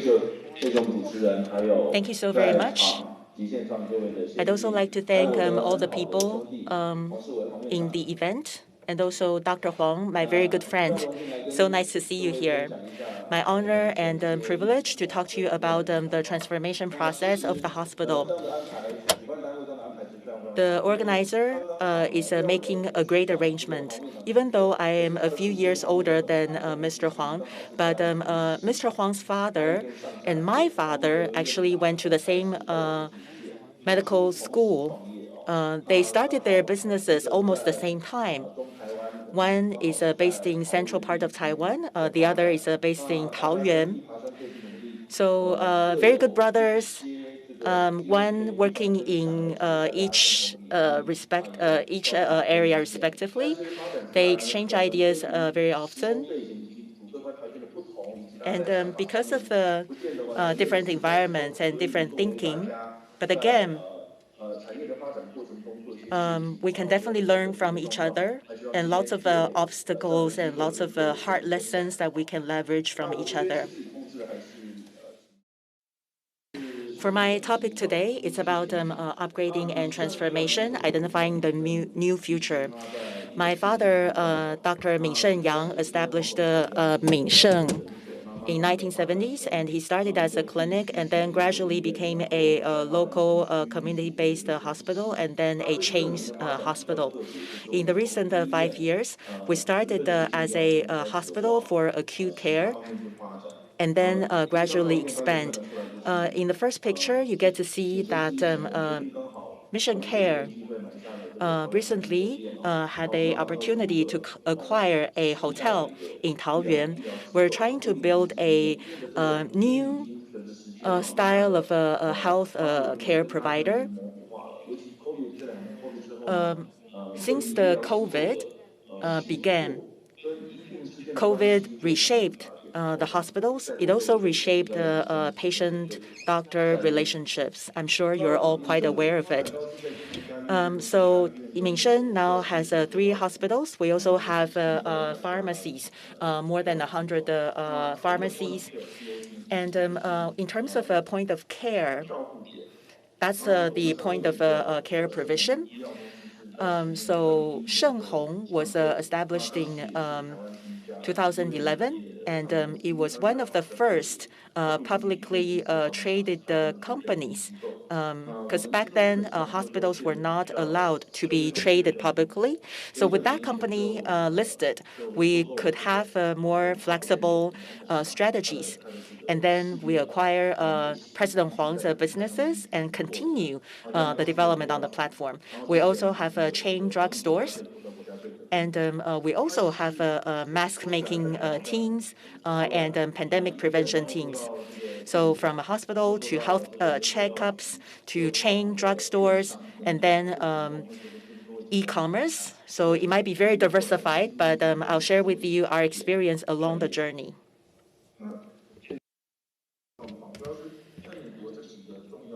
Let's turn to the international markets.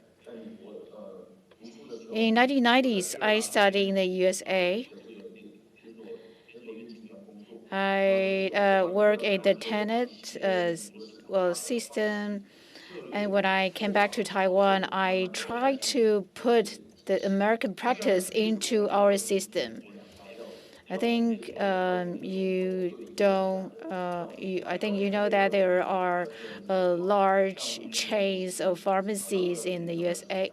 And Dashu is one of the largest chain in Taiwan. So there are suppliers of services such as gene testing, which are sold online. So that's a changing trend. Some trends happen faster, some more slowly. It depends on how the environment goes. Next, I don't take credits of this graph because some media report us, so they made this graph. So this is an ecosystem. This is a decentralized system. In a group, there are many companies. Some companies are managed centralized. However, in an ecosystem, companies work together. They depend on each other. Why does it happen to the medical industry? Because for pharmacies or pharmas or hospitals to work, they work independently, but they are also connected. There are suppliers and users of the services and the product, and we face the same group of patients or healthy citizens. But they may have different health needs, so we need to provide different services. It's difficult to manage all kinds of services, so we require an ecosystem. Next slides. In 2015, I spent a year in Stanford as a visiting scholar.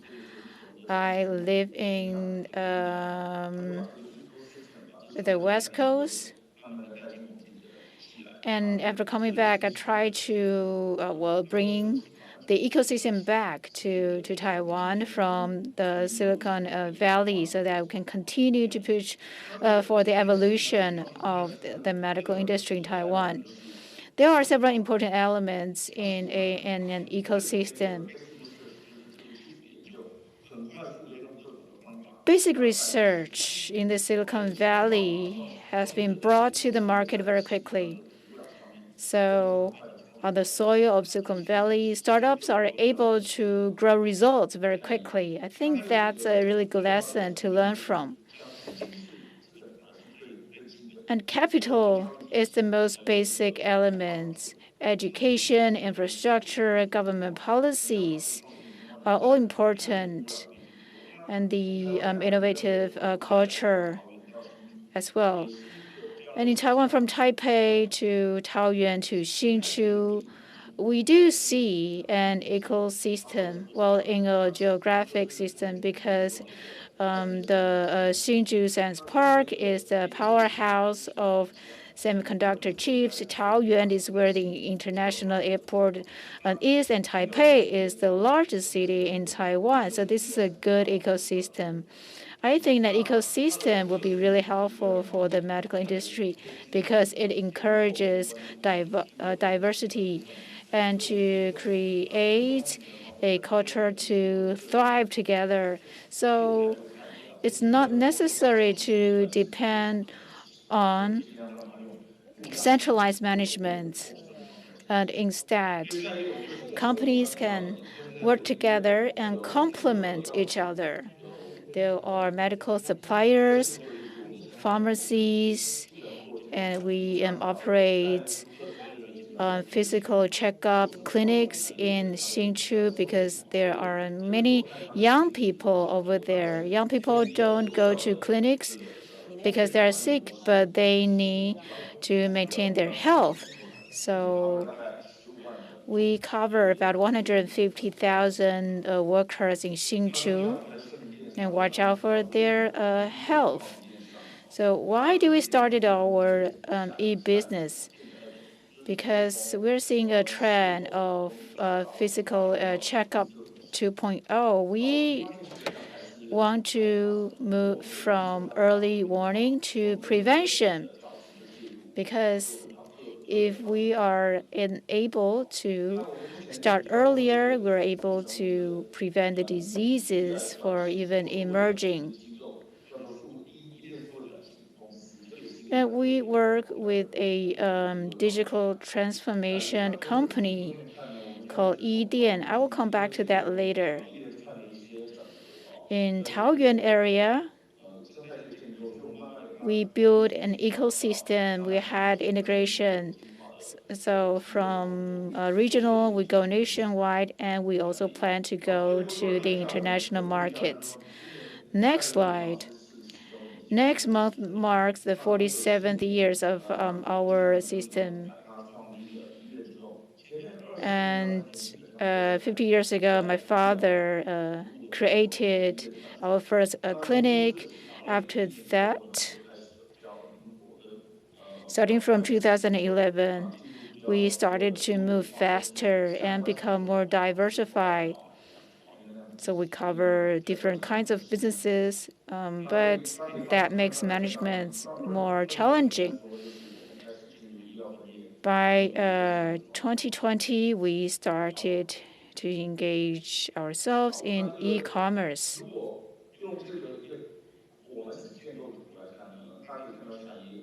Next slide.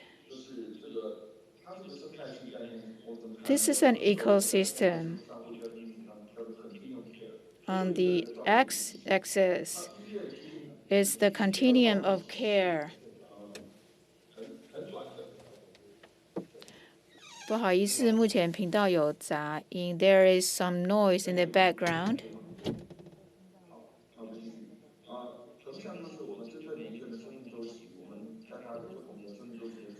So on the horizontal line, we see the different stages of life, and different services or care are provided. And all the services are connected through a value chain. This is called radical integration. Two things are important. First of all, we serve the same group of people.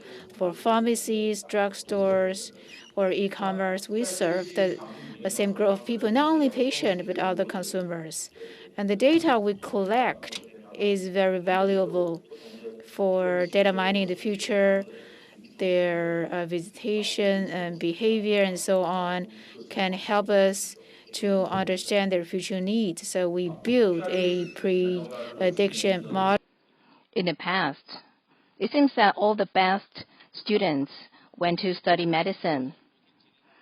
But if you have watched the news in these 2 days, NTU College of Medicine and some other colleges said that they are not able to fulfill all of their vacancies, which is a good thing.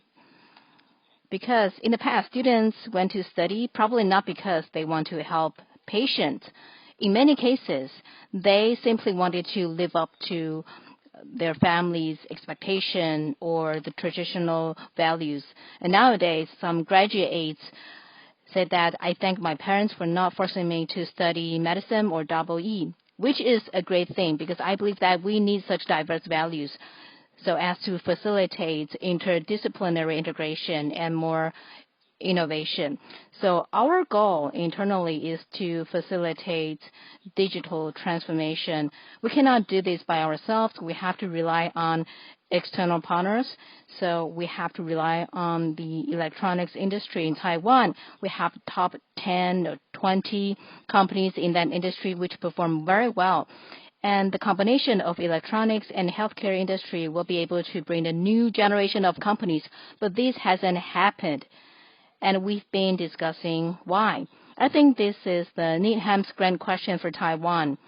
This is a very famous historical question about why modern technology or science do not happen in modern China. Many people try to answer this question. I think the conclusion could be that people's mindset has been too rigid. I think it's very similar in Taiwan, not in electronics industry, but in healthcare industry, because when it comes to laws and regulations for healthcare, there are so many limitations for startups. For example, hospitals cannot be listed in the market, but we try to use other ways such as VIE and so on. And the second issue is national health insurance, which we are very proud of, but it's been here for 30 years. Its practice is no longer in line with modern demands. I know that the government wants to reform national health insurance, but so far it hasn't panned out, and it has imposed many limitations to the healthcare companies, which is not very good for the development of smart healthcare. So we take the facts very seriously, and we try to find breakthroughs. We need to create better mechanisms. So I would like to raise several case studies with you, and I hope to listen to your feedback so that we can work together to develop smart healthcare in Taiwan. I'm going to skip some details. Next slide.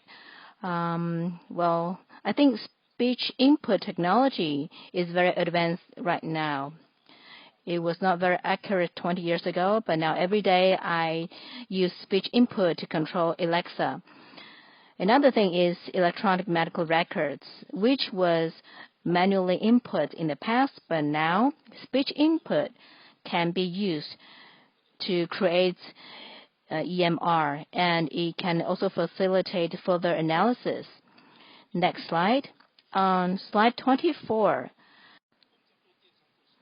what we do when we do e-commerce? Well, in fact, there are about 300 hospitals in Taiwan right now. In the past, there were 600 to 700, but then there were many mergers because smaller hospitals found it challenging to survive in the market. But what's more important is that there are about 11,000 modern medicine clinics in Taiwan. 跟做很多的一个分析研究啊。那下一页我们再看一下，就是有一个第24页，我们看一下，就是我们在做电商做什么呢？其实台湾的医院大大小小医院加300多家，以前是600-700家，那一直在做市场的整并，有些小型医院其实。 Around 600 to 700 of them, but smaller hospitals find it difficult to survive. That's why some of them have been acquired or merged. There are about 11,000 Western clinics. There are also about 10,000 Chinese medicine clinics. There are another 7,000 pharmacies. And these are the institutions that provide care to the general public. 20 years ago, patients' average hospitalization days was maybe 50 years, and now less than probably 10 days. So that's a change too. And hospitals become more specialized. There are more and more specializations. But clinics will not disappear. They still have their role to play. And the Chang Hospital purchased probably 1 to 2 billion NT dollars, but smaller clinics do not have that much financial resources to procure products and services. So when we go to a hospital, we might be getting a painkiller or some basic medications. So it's always going through this procurement of the pharmacies via telephone calls, which is kind of bizarre. Taiwan is a very much IT-focused island.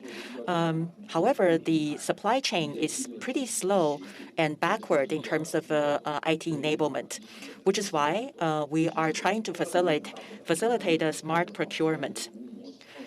Basically, it's not a fancy deal or a big deal. What we're trying to do is to make the whole supply chain and procurement process smarter. Mingsheng needs to procure anyway. Mission Care needs to procure anyway. We're trying to better the process in a smart way, kind of like a e-commerce model. I think it's more than reasonable to do so. As a hospital operator, we need to think about how to do it in an interdisciplinary way. We need to force ourselves to adopt or to recruit people who specialize in e-commerce. E-commerce has a very different logic and a very different ecosystem. We basically established a platform to recruit such people, and we believe that we will make it in the future.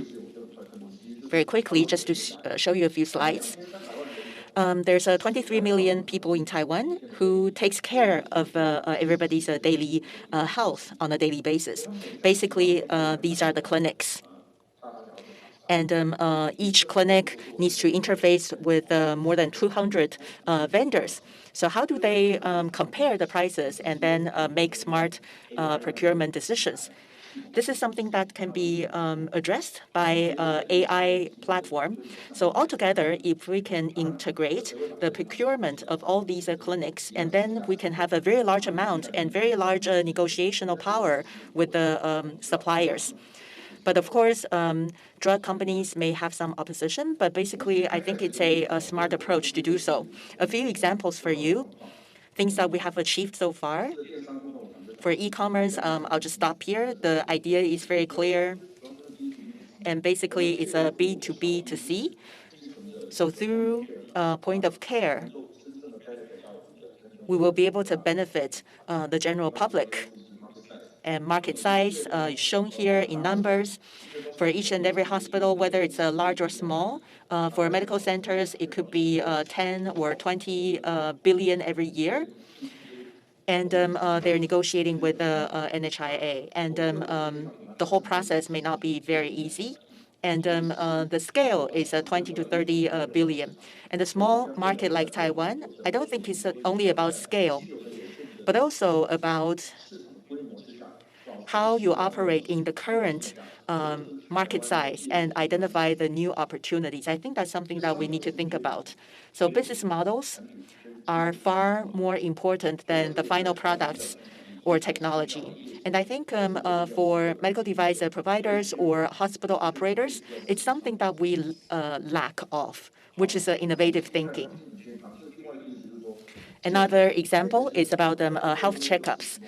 All of you are important people in your organization, and your organization sends you to health checkup on an annual basis because you are important assets to the company. And there's X-ray, there's blood drawing or blood checks and analysis. The report may be coming back in a few weeks. And you want to know if the result is normal or not. But are we able to predict before some issue happens? Because when you get the report, this issue already happened. But any way or any chance for us to predict what's going to happen? 8 years ago,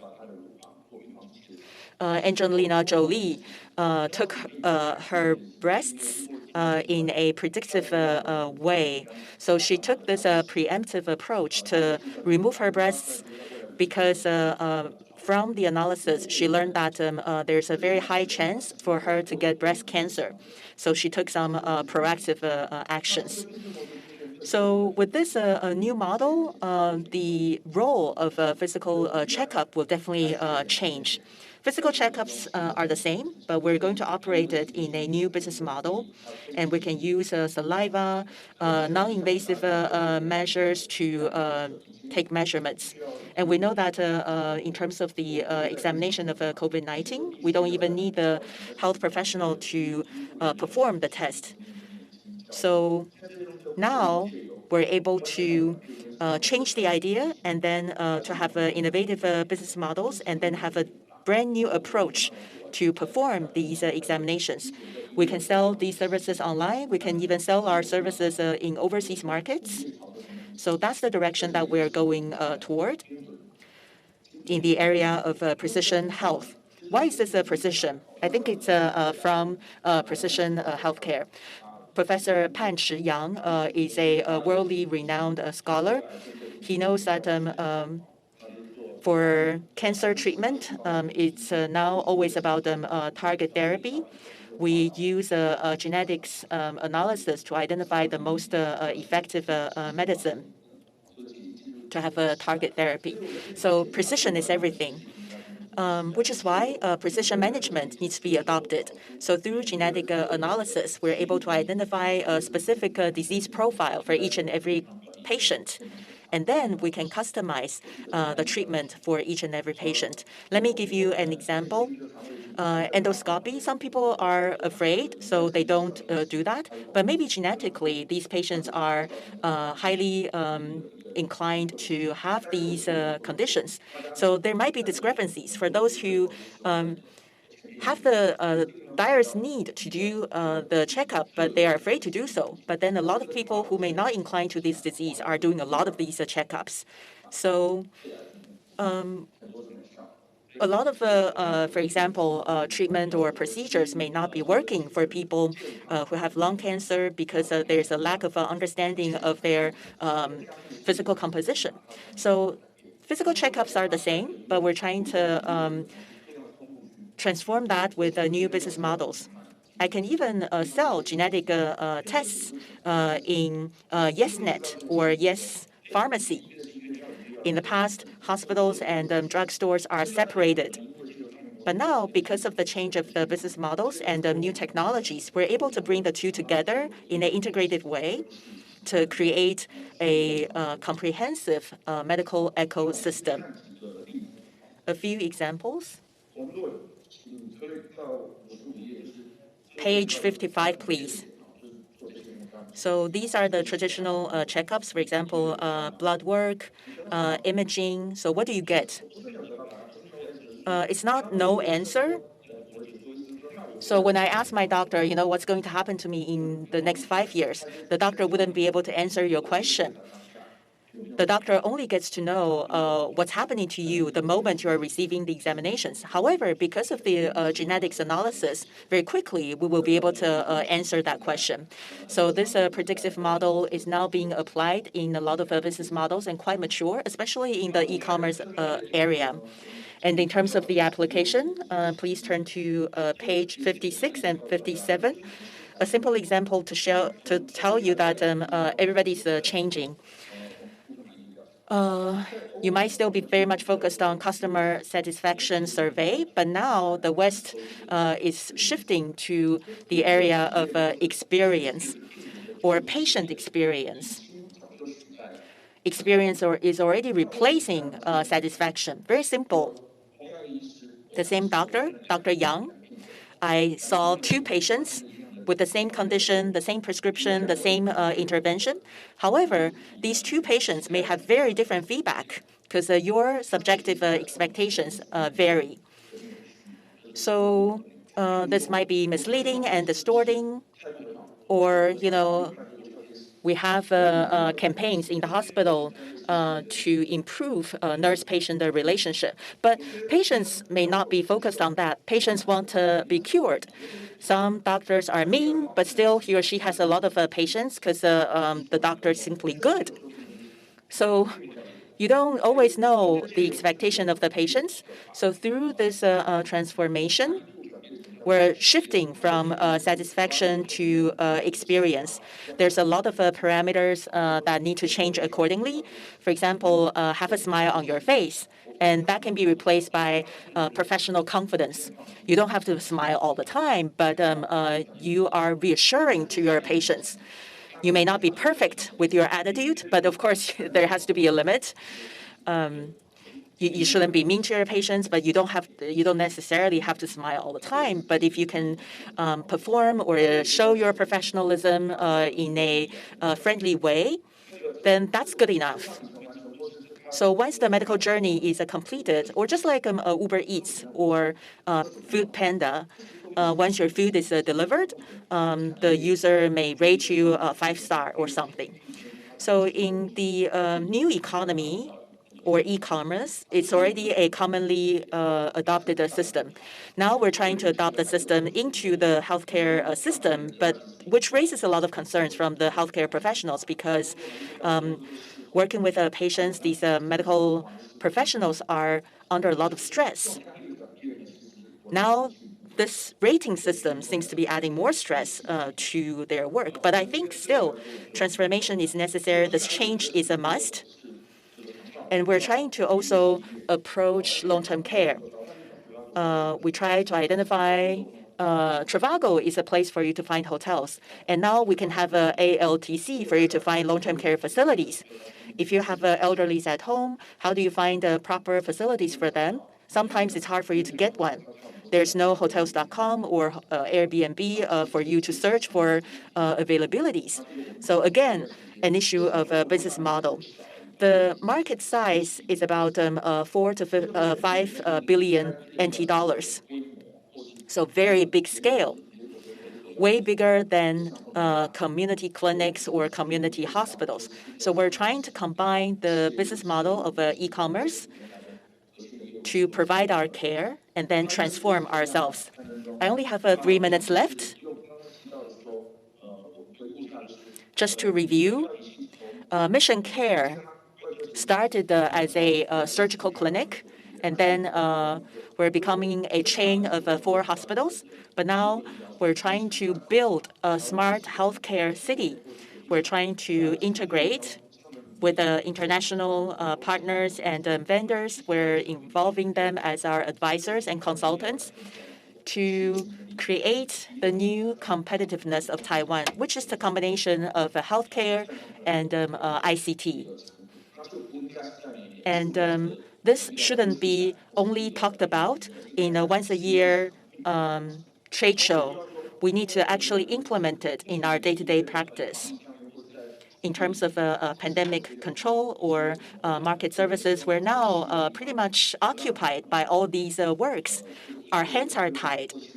But we're trying to also make some transformation so as to alleviate the workload of the administrative staff or our professionals. If you have smart solutions or business models, I am more than happy to have discussions with all of you. So Mission Care is open to all of your advices and consultations. Thank you very much for your attention. I look forward to the Q&A session afterwards. Thank you, Mr. Yang, for your sharing about tapping into new frontiers through upgrades and transformation. I'm sure we all learned a lot from him. And we've heard 8 presentations today from medical care combining with technology. Next, we're going to invite the afternoon speakers to join us to have a joint forum. So through the panel discussion, we're going to address your questions. So if I may, kindly ask the speakers to join us on the stage.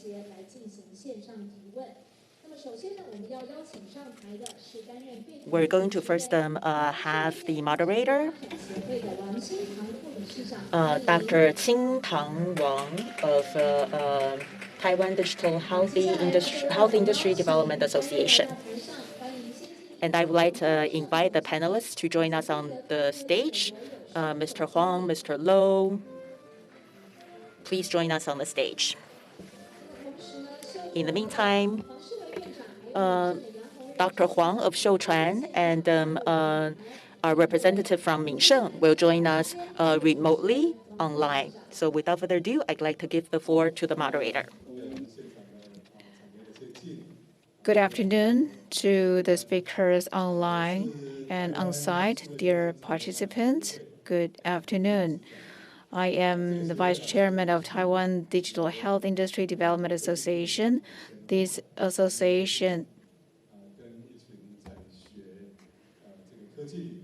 was created by Ministry of Science and Technology, as well as professionals and experts in the medical and care industries. Our members include technology companies, startups, and healthcare companies. We welcome new members. The association is also a strategic partner to the exhibition this time.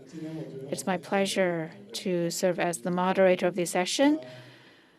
We have a very strong lineup because two of the panelists are from smart healthcare startups. The other two panelists are from hospitals which have long history in Taiwan, and they operate not only hospitals but other business units as well. I think it's really difficult to define them too, because Chairman Fred Young will share with us their journey from a hospital to a big group.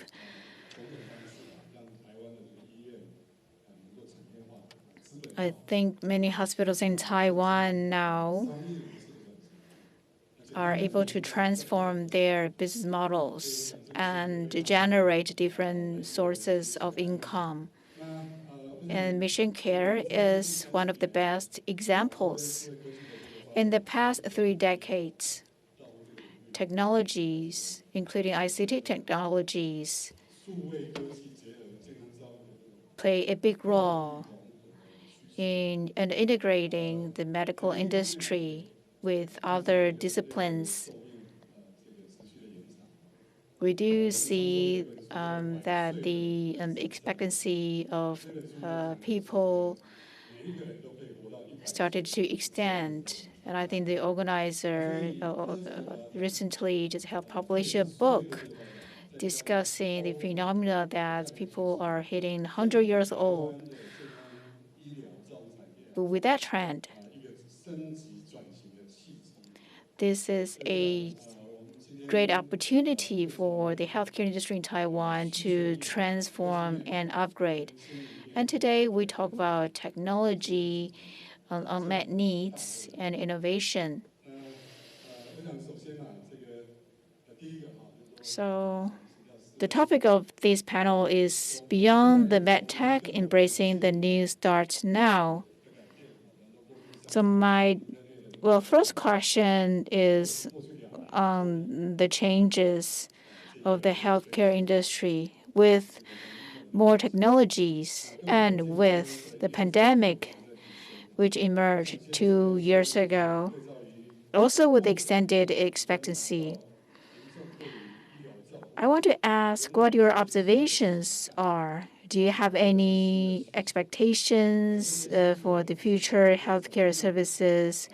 Do you think there are new trends, and how do these trends drive the evolution of healthcare industry? So should I follow the order of the speakers? Maybe I will ask Johnson Huang, and then Mr. Yu-sheng, and then Dr. Huang, Dr. Yang. And each of you will have 3 minutes. I think nowadays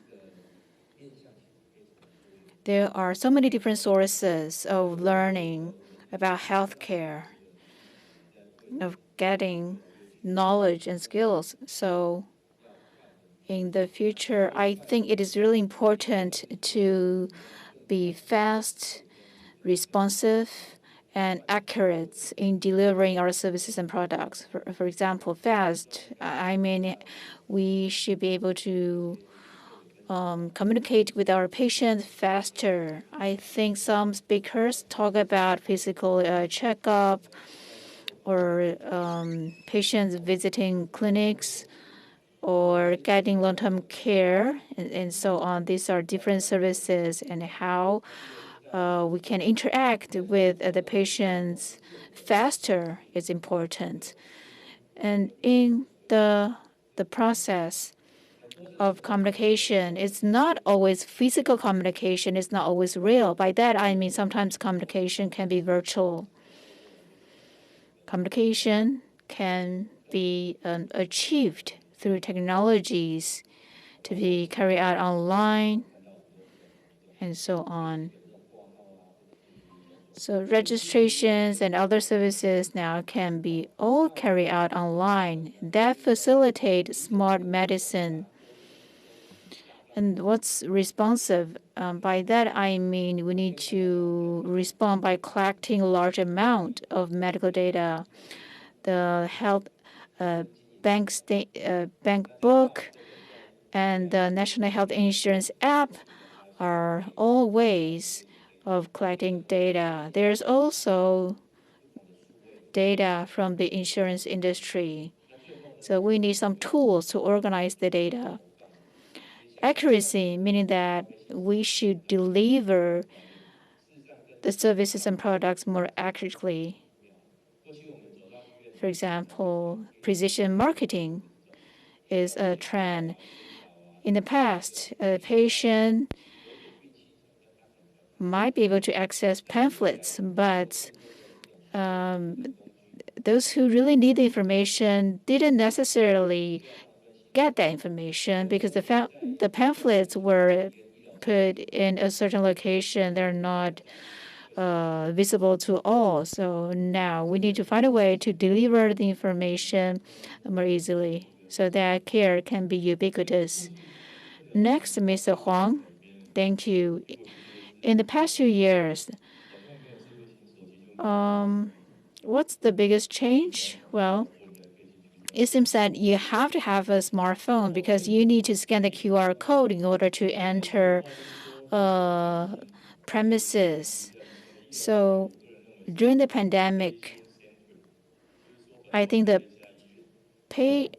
we're switching our mindset. In the past, people may thought that if I create hospitals, patients would just come in. And now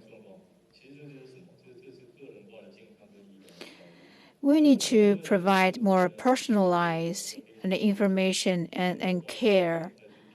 For example, if a patient has COVID, he or she would like to know COVID-related information. So we are switching to personalized care. But has everybody changed their mindsets?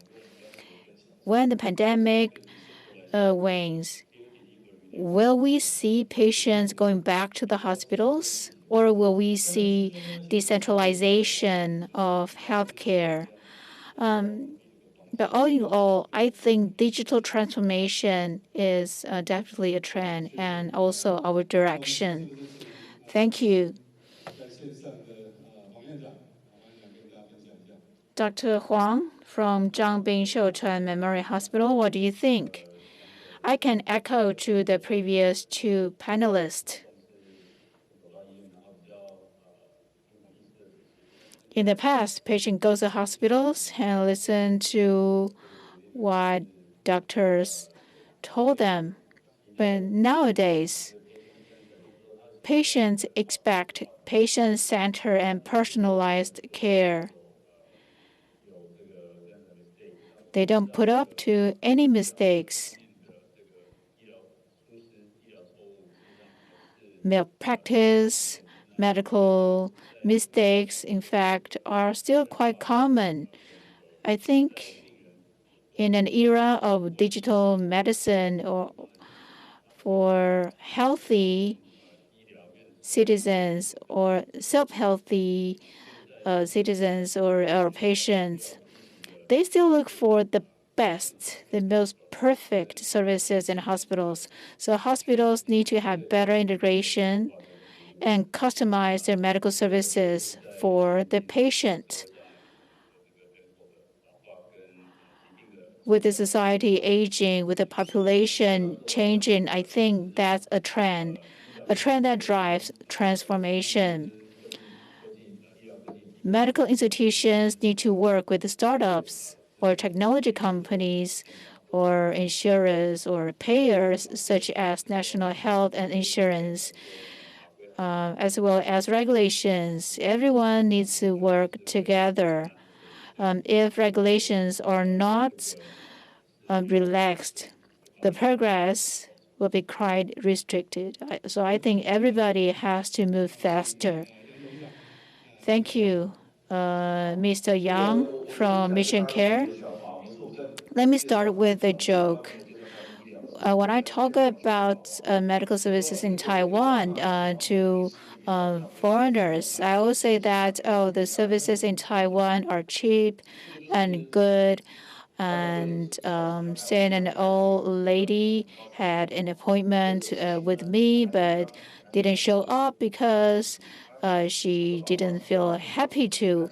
I think this shows that when services are too cheap, people do not value the services and people do not want to invest in medical services. But this has changed.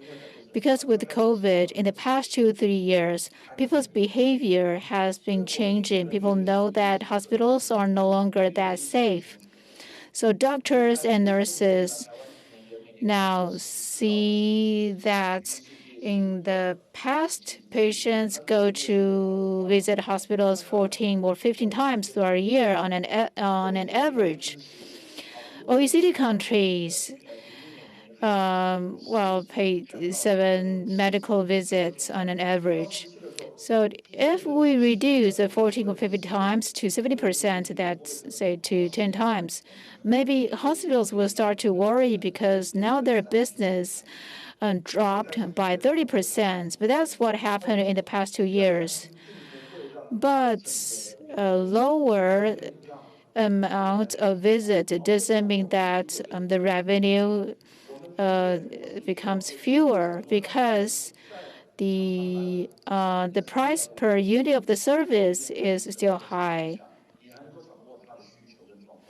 If patients now visit hospitals less frequently, how do hospitals still have a good understanding of the patient?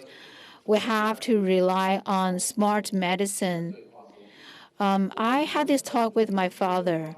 My father said that you are on the street every day. You are not taking care of the hospital. I told my father that time has changed.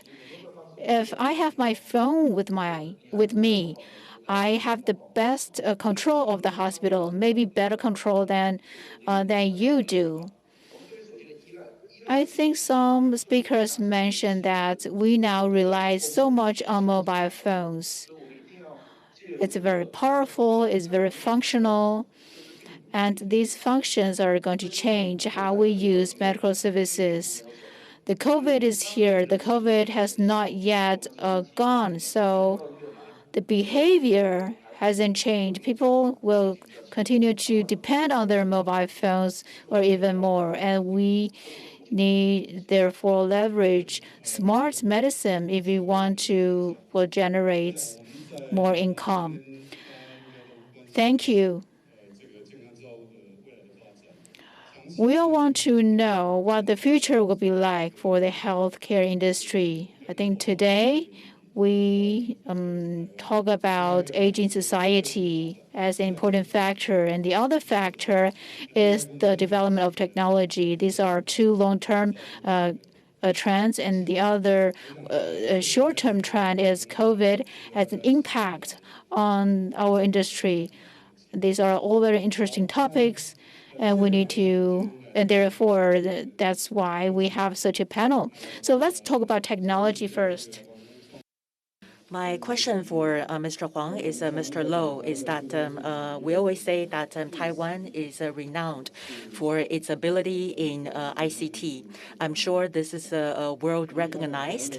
And also the healthcare in Taiwan is world-class.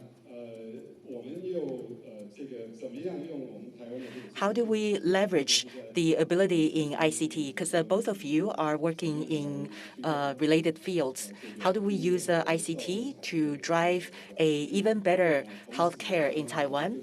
And of course, what is our international advantages? Do we stand an international competitive edge in this regard? Mr. Huang, please.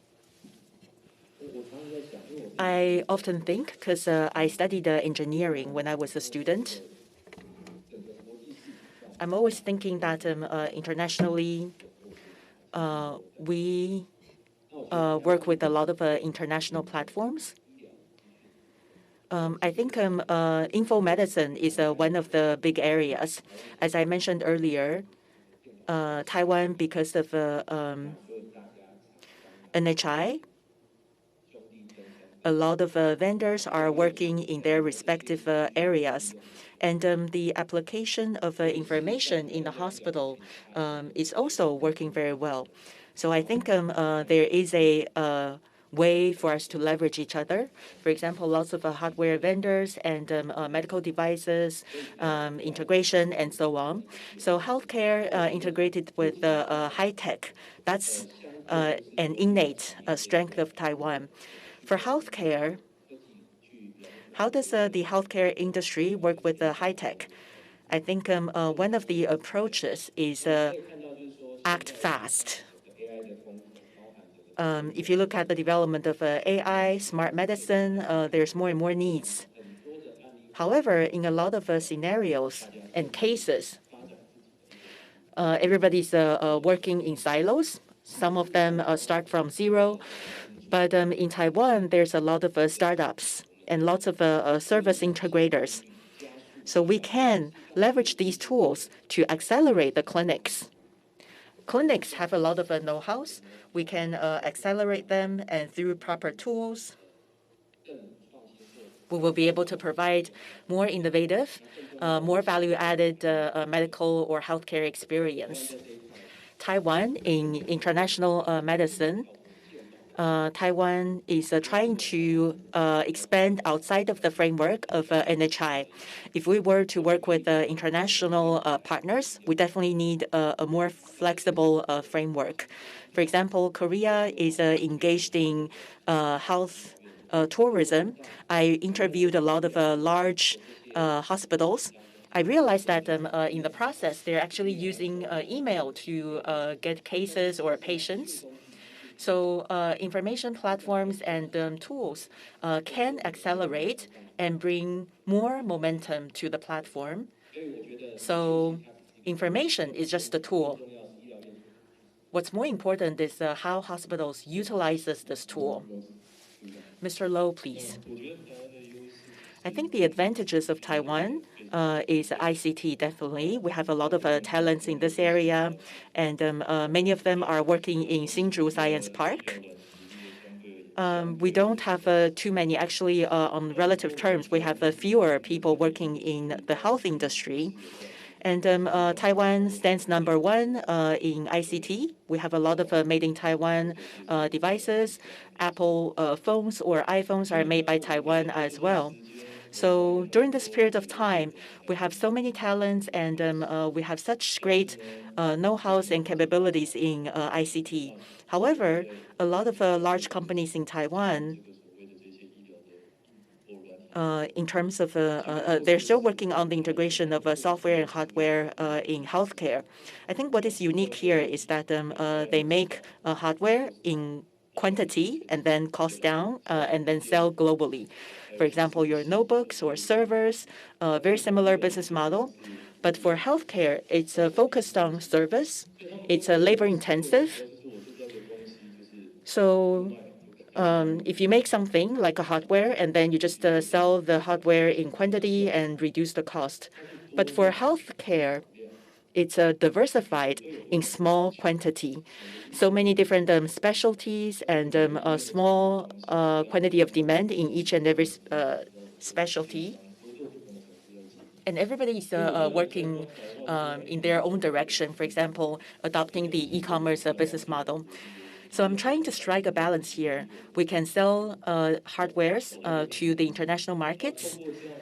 Is there any way for us to strike a balance here and to also promote our services and identify some collaborative opportunities?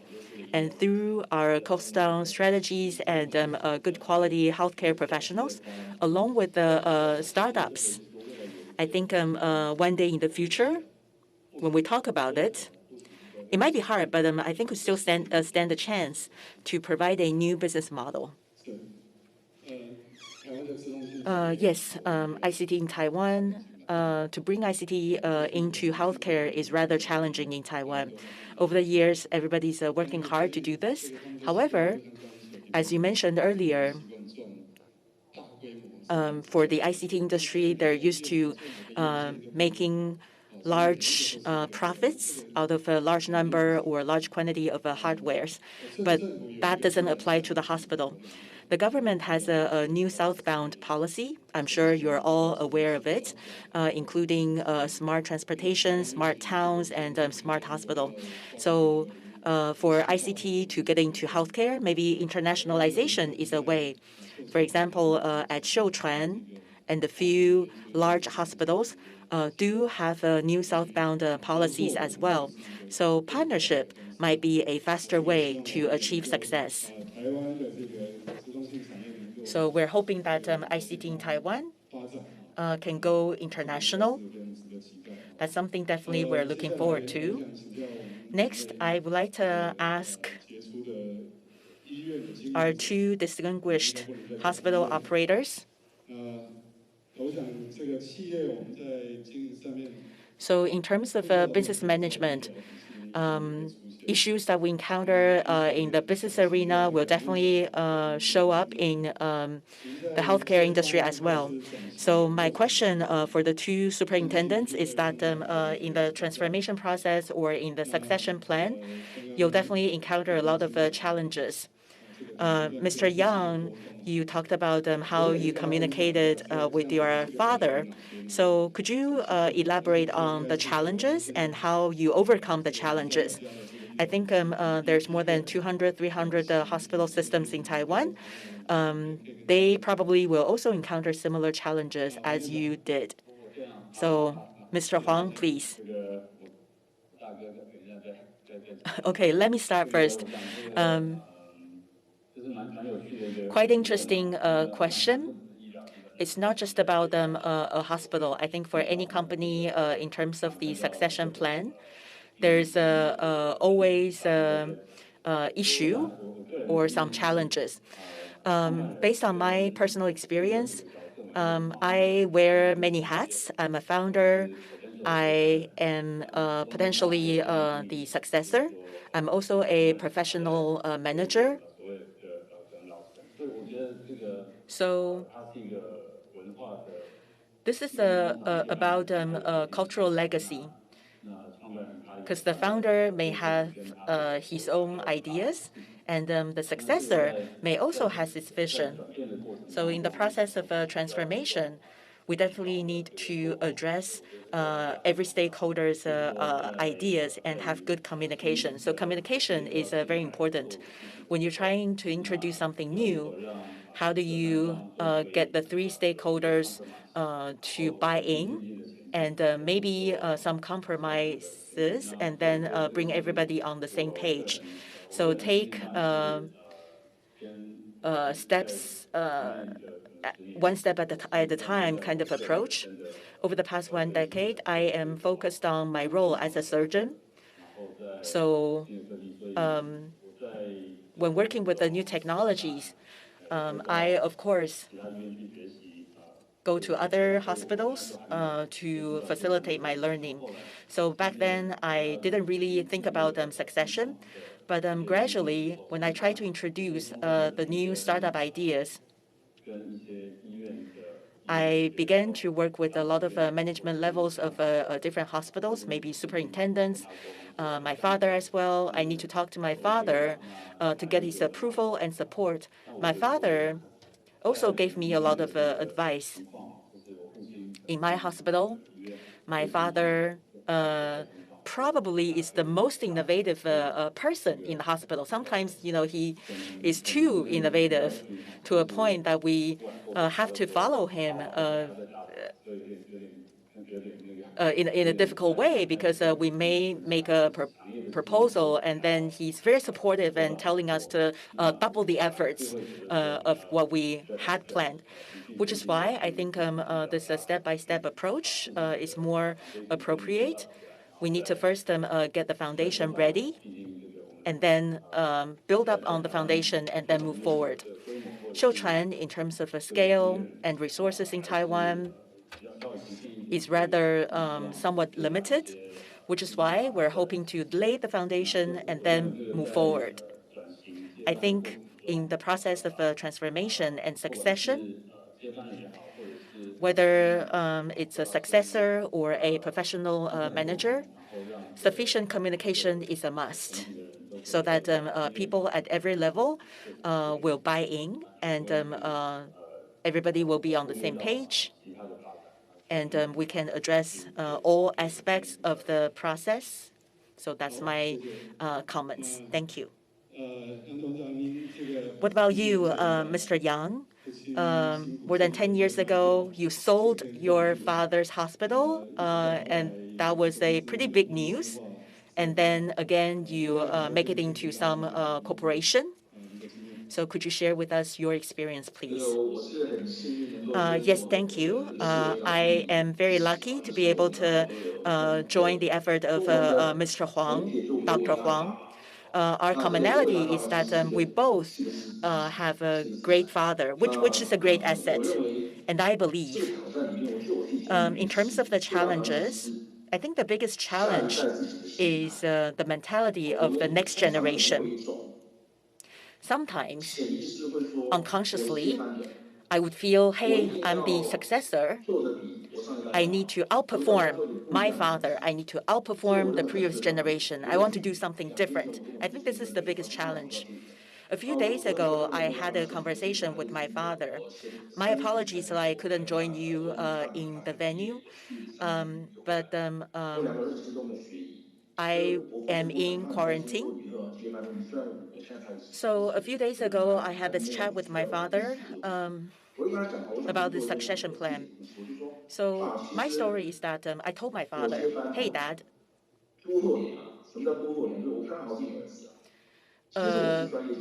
it only so happens that I am your son. I personally is a professional manager, just like Dr. Huang. In 1998, I came back to Taiwan. I was willing to come back because I believe that the platform of the hospital may present me with a better opportunity. And also, I am able to overcome the challenges, so I have that confidence. I am a professional manager, and it so happens that I am my father's son. I'm sure it's hard for you to understand, but let me give you my own example. So as the second generation, I, of course, have some hopes and expectations for my career, but you shouldn't take everything for granted. And when you want to outperform or differentiate, you need to be careful. I think it's the biggest difference here. So that's some personal sharing.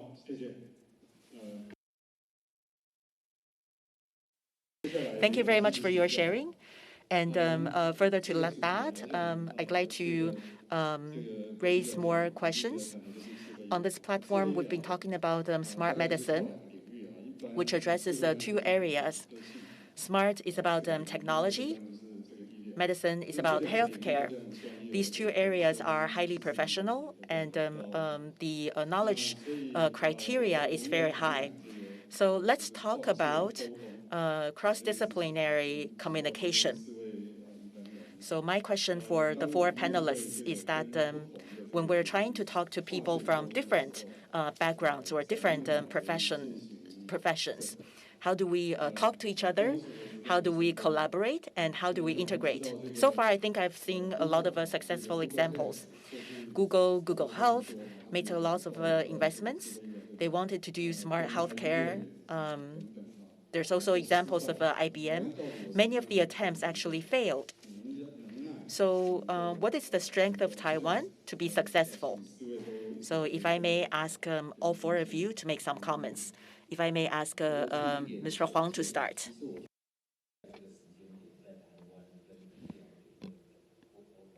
I think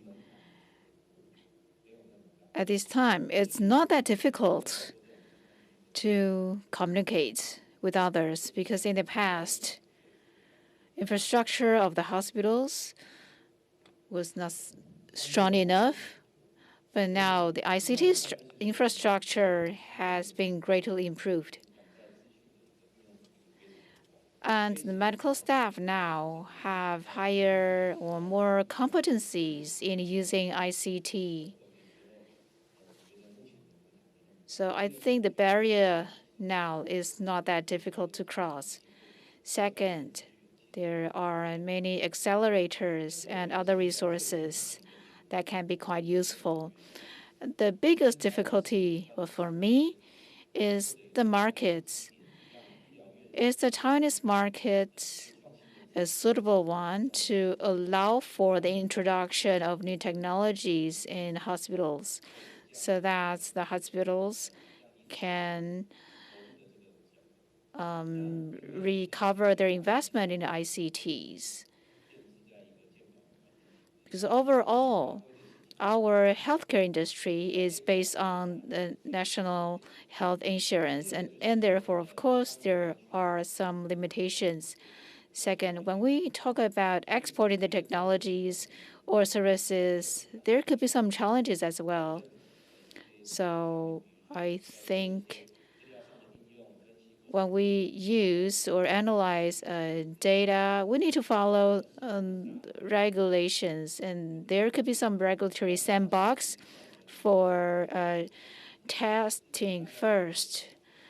Otherwise, hospitals and clinics all have ideas, but only very few of them decided to go ahead with some experiments because they need a good environment to conduct some tests. And second, to extend to international market could be challenging too, because at the beginning of the pandemic, people talk about exporting our technologies in fighting or in preventing the COVID-19 infection, but Taiwan did too well in protecting ourselves from COVID-19, and therefore technologies at the time didn't develop fast enough to be disseminated to other markets. Yes, we're still in the pandemic. In the future, we need to live with the virus, and therefore I believe that there are still opportunities. Take telemedicine, for example. Now, it can be accessible to everyone. Maybe not everyone is accustomed to that, but everyone has the access, even though there isn't a regulatory sandbox for that, but it is already doable. Of course, regulations and insurance could impose some restrictions, but if there's something new, I think new regulations will follow up.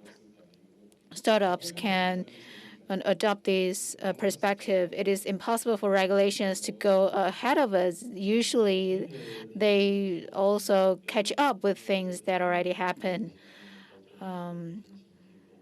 So to communicate with some highly professional people from the healthcare industry is important.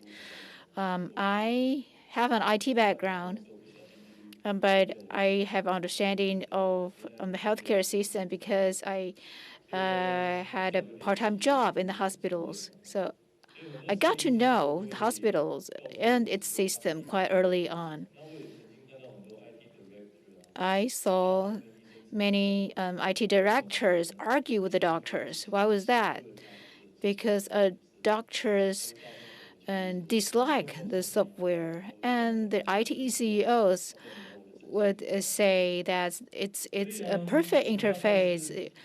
Don't say that it's not good enough for you to use, and then the doctors will say that it is not good to use, or you can come to my clinic and see how it works. So, but I think we want to improve our software because we want to make their job in the clinics easier. But now I put my focus on what I can do to address their concerns. What would I do that would encourage you to use more of my products or services? So we need to find a sweet point. We need to communicate so that everybody can benefit from the collaboration. You can help me with your experience to help me improve my products and services, and we have a good profit-sharing model. Then I believe we will be able to consolidate resources more successfully. But of course, it requires a good business model. Okay.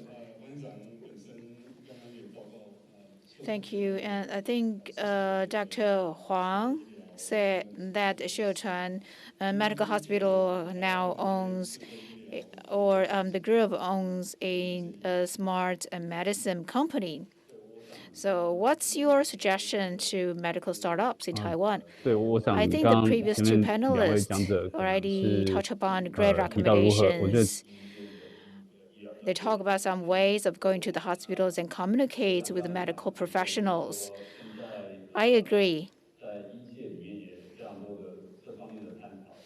There have been many discussions on how AI or smart medicine or all kinds of tools in supporting medical services. However, I think many of the discussions are at the research level. Many medical staff in hospitals don't focus on helping the IT companies or startups to make money. So we need to know what they want. Maybe a doctor wants to publish her papers, or he wants to help reach better patient outcomes. The management at the hospitals may want a different thing. Many startups communicate with the hospitals, and if the management of the hospitals believe that the startups' services are good for the patients, even though the services or products may not be able to profit, then it really depends on the mindset of the management, because hospitals are a closed system. Sometimes their culture is difficult to change. They do not adopt new practices that quickly. But many new startups want to change the clinical practice, but they have to prove why this workflow is better. And there's a learning curve, of course, and there's a transition period, so it takes time. And therefore, I think the management, communication should start with the management, and then the doctors, convincing them that using this product or services can help you publish a paper. If you go in, the first thing you say is that this costs $3 million. It will be very difficult for them to buy in. So it's really important to start with what they want, telling them that this innovation has potential, help them understand how they can leverage the innovation. After they use it, they may become the best ambassadors of your products or service. That's one way of thinking. Thank you. It's a practical recommendation. Mr. Yang? This is a difficult question, but based on my experience, I observed some of our partners, like Jiashi is one of the best biomed technology companies. It's not the largest, but I think it's the best. When it comes to integration of resources, it could be quite difficult. We can't ask the startup to build their hospitals.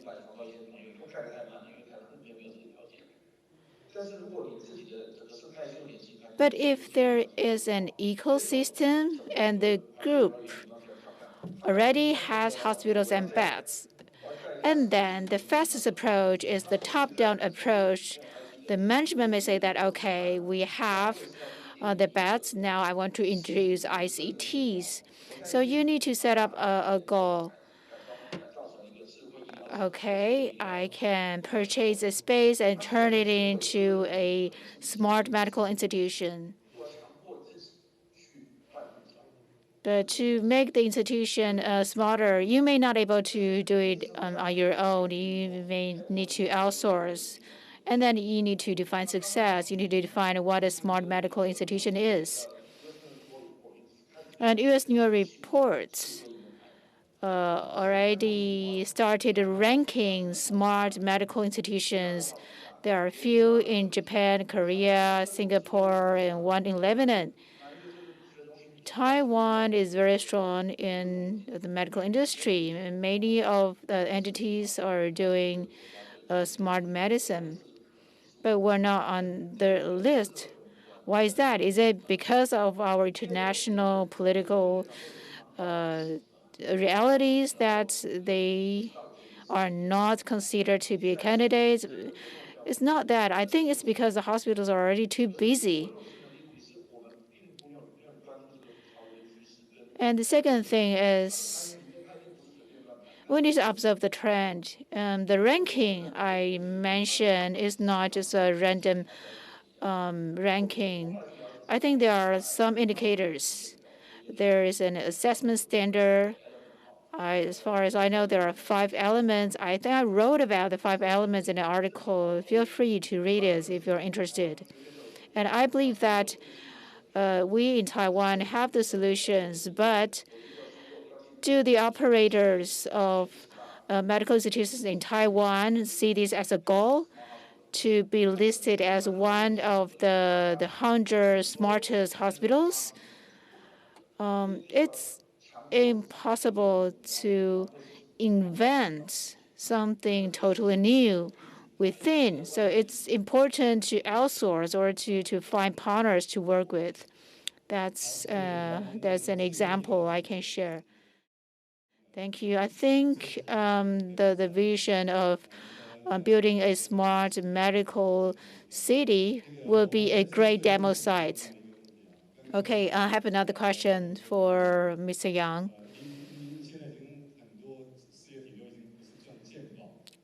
Many of your business entities are making money elsewhere other than the national health insurance. Different business models have different sources of income. For medical startups, they are still operating. Do you think they should continue to stay within the NHI system or to go beyond? Thank you. I think this is a great question. From my perspective, national health insurance, NHI, is bread and butter for us. It's the basic income. New technologies and new services, after being accepted, can generate more income. And there are too many restrictions in the NHI system. It's either not paid or it takes longer to pay. But NHI aside, I think I want to make the boundary more blurry because we want to observe the needs of the patient first, because NHI only pays for disease-related services, but we want to talk about health in general. That scope includes people who are sub-healthy. They don't have the diseases yet, but they're not exactly healthy. So I think we can find some opportunities over there. Yes, it would be great if we can take that boundary away, that distinguish like healthy people and sick people. Okay. Then I think medical professionals did receive training, but not necessarily training of technologies. And IT companies, on the other hand, also have to equip ourselves with the know-how for the domain. When we look for the talent, when we cultivate the professionals, how do we prepare them to learn more? Because the talent from both of the industries need to learn from the other industry and adjust their mindset. As a startup, we need to constantly recruit. Indeed, to find a talent that knows medicine as well as high tech, it's really rare. I think I'm rather young in my team. What is special about me is that I used to work overseas. And in our team, we actually started overseas and then bring our operations back to Taiwan. We actually started in Thailand. The reason that we came back, part of the reason is that because of the pandemic, we couldn't go out. Another reason is that lots of good opportunities here in Taiwan. For example, infra and lots of good strength of Taiwan. So it's actually a very good place for us to work. When we recruit, we talk to a lot of young people. We would like to encourage the younger generation to take a more international view, because Taiwan is a small market. In terms of the application of health and technology, after you acquire some skills, you need to think about how to replicate what you do overseas. In Taiwan, lots of tech companies are developing high-end AI tools. Based on my current observation, for developing countries, this may not be a real business. In overseas markets, we try to promote a lot of hospital systems. To be honest, to introduce high-end offerings is difficult there because for these developing countries, they don't even have a proper infrastructure for digitization. In Thailand, there was a startup with a lot of funding, and that startup is only doing online appointment making, which is already widely available here in Taiwan. So it's not just about the know-how in healthcare. You also need to be able to have the insight to understand the newer generation of services. For example, for long-term care or a matchmaking platform, these are not about medicine. It's about the new business models. So I think that will give us more opportunities. Mr. Low, please. For IT professionals, I'm sure they already have some basic capabilities. But I think when it comes to healthcare, it needs to be focused on medicine or healthcare. So for IT people who want to work in the healthcare industry, they need to have some learning curve and spend some time and efforts to study. To have a successful product, you need to first identify the problem or the issue that you would like to solve.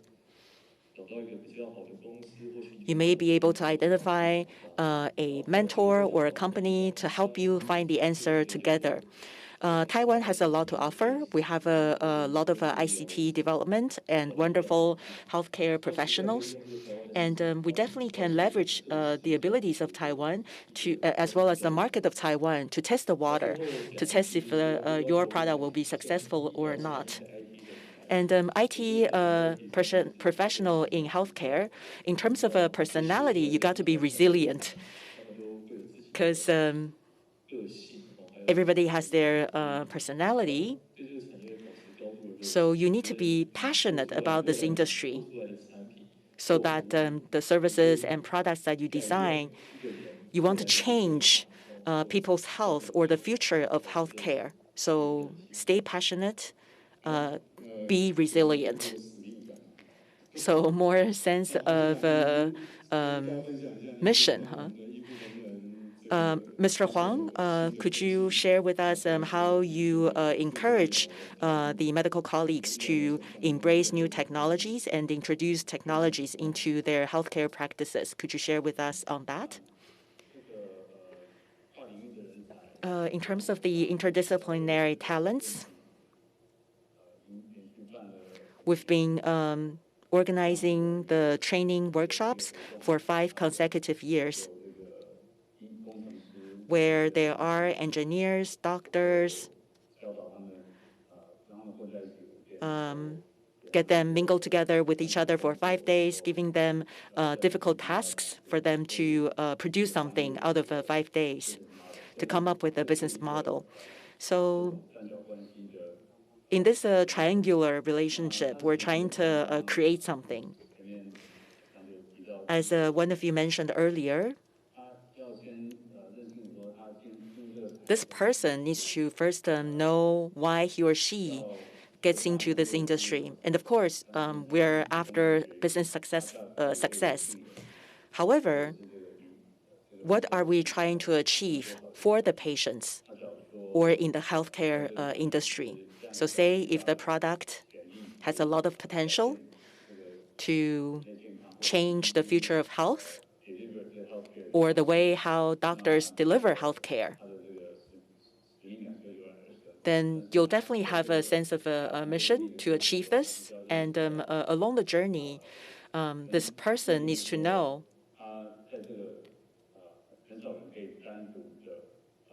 on this less traveled path, you won't be able to get all the know-how in one person.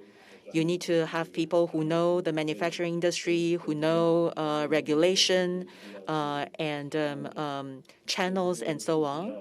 So besides having certain profession in certain area, this person also need to be able to communicate. So I think that is what is required for people who want to engage in this industry. He or she needs to be able to talk to the doctors. They need to be able to impress the doctors. Otherwise, the doctors may lose their interest because they don't think that you're professional enough. So for IT people who want to step into the healthcare industry, there might be a very long learning curve. It takes at least 5 to 10 years in order for you to be ready enough to put your feet solidly on the ground and generate impact on patient outcome so that your company can survive in a sustainable way. Thank you very much for such a valuable input.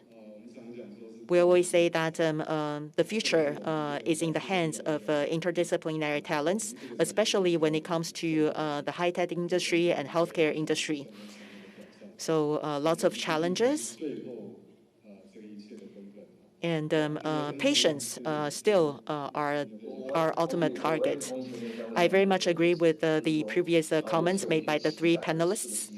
We definitely have a very high expectation. For those of you who would like to join us in the healthcare industry, you need to be able to wear multiple hats. So I am very fortunate. I had an MBA degree. I also studied in public health. So I learned the management language, for example, accounting and finances. In public health, there is also healthcare economics. So I have a certain insight about why NHI operates that way. So I understand the mechanism, so I know how to adapt to the mechanism. And, NHI mechanism is hard to change. So I'm hoping that with new people coming in, the future is all about smart medicine and healthcare. So you need to be able to speak 3 languages: technology, medicine, and management. If you master all 3, you'll be very strong. If you manage to manage 2 out of 3, that's also very impressive. When you talk to a doctor, I guess the biggest challenge is that you're not on the same page. You're not speaking the same language, as medicine is a highly professional discipline. But when you're talking to them, and you fail to communicate, then there will be a lot of conflicts because there will be emotional resistance. So what we need is you don't have to know everything.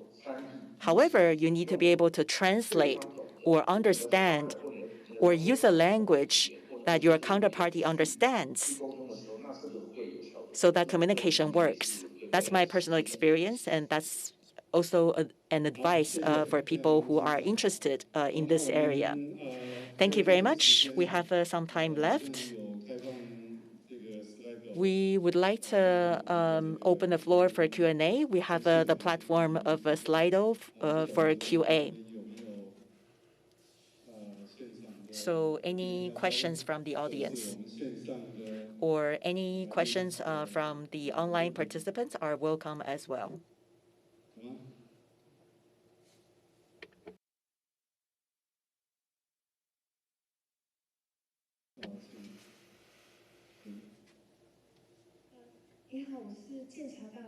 Hi, I am Zhu Yalei from the Technology Advisory Office of Cambridge University. I have a question for Mr. Yang from Mingsheng. In 2009, China Travel Agency asked me in Hong Kong to see if they can procure canteen and transform canteen into a home facility so that the Chinese mainlanders can spend their retirement years in canteen. Also, there's a hospital acquiring a resort or a hotel. So are you trying to copy the Swiss model to provide high-end hotel rooms for retirement? Are you going to transform Taiwan into a small Switzerland in Asia to attract high-end retirement people? So very much interested in your comments. Mr. Yang, please. Thank you for the question. I actually didn't think that much.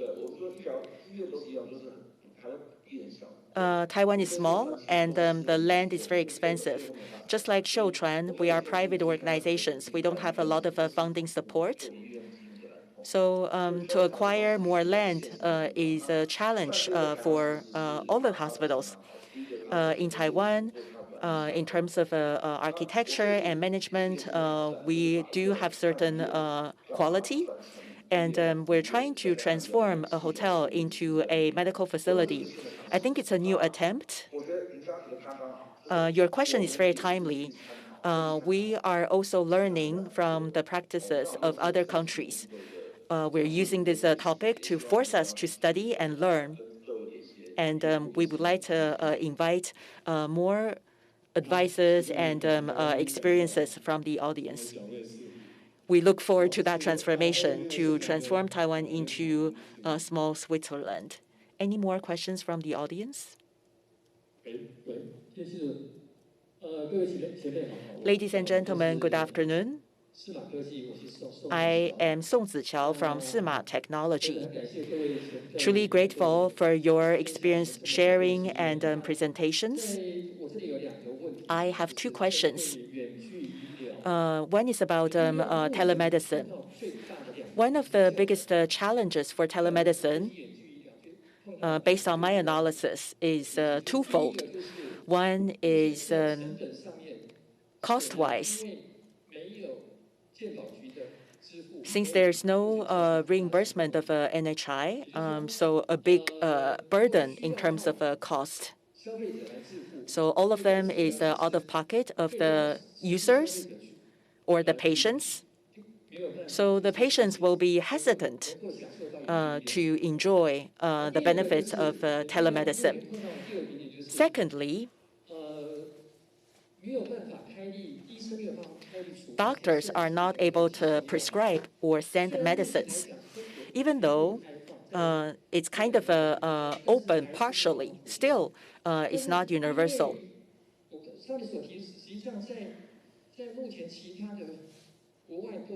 In foreign countries,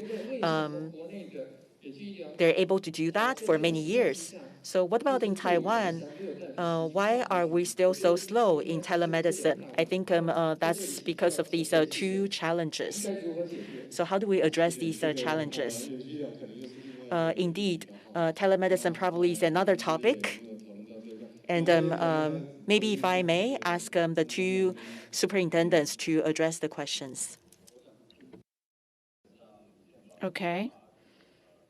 Speaking of the cost of telemedicine, of course, NHI has partially opened remote restriction, but after the pandemic, maybe the restriction will be reimposed. So that's why some hospitals don't want to invest too much on the infrastructure. And we are now seeing a makeshift policy during the pandemic.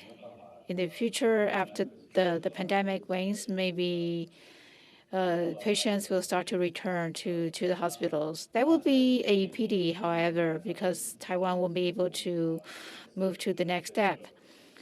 On the other hand, in the USA, 90% of hospital visits, in fact, are carried out online. And now the cases are going down, and that's why the stock price of the companies that do telemedicine are going down too. There are other issues such as the prescription and delivery of medicine, which are not open in Taiwan too. Of course, a pharmacist in Taiwan may have a different view on this. This could be a political issue to some extent.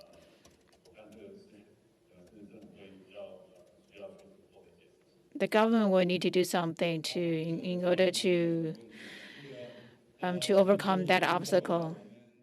Okay, and in fact, our association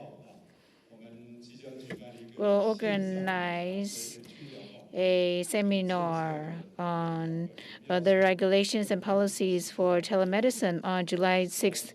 We've invited Deputy Minister Shi from Ministry of Health and Welfare and FDA representatives. Then you're welcome to join the seminar. Of course, the industry wanted to push the government to do more in revising the regulation and so on. Thank you all very much. And let's wrap up the session by asking each of you to say one last one-sentence comment. I think medical services will be offered both online and offline. They have to be integrated. In the future, we want to know whether we're healthy or not, and health should start from home. We want to use digital medical tools to help people achieve that. As Superintendent Huang, healthcare startups still need to consider their patient impact. As long as they can focus on improving the health of people, well, including patients and people with sub-health, then I think what they do will be really meaningful. Thank you. Thank you for encouraging startups. And Mr. Yang, thank you for this opportunity. I spoke of the dilemma at the beginning of this panel. I think this is a serious dilemma. I think what we need is not an extra human resources or technologies, but smart medicine cannot be fully developed. Then regulation is one thing. The other thing is people's mindset. It seems that people's mindsets are restricted by the legal framework. And that is the bigger issue. I don't have an answer as to how to solve that. I think we need to find a way to open people's mind and to brainstorm by working together. Thank you. Yes, we do need to change our mindset. That is the most important change we're seeking. I think you represent the managements of so many different institutions, and this, in fact, is the reason why we organize such a forum, because we want to change our mindset from here and then move beyond. Thank you all very much for your participation. Thank you, our speakers, online and offline. Thank you.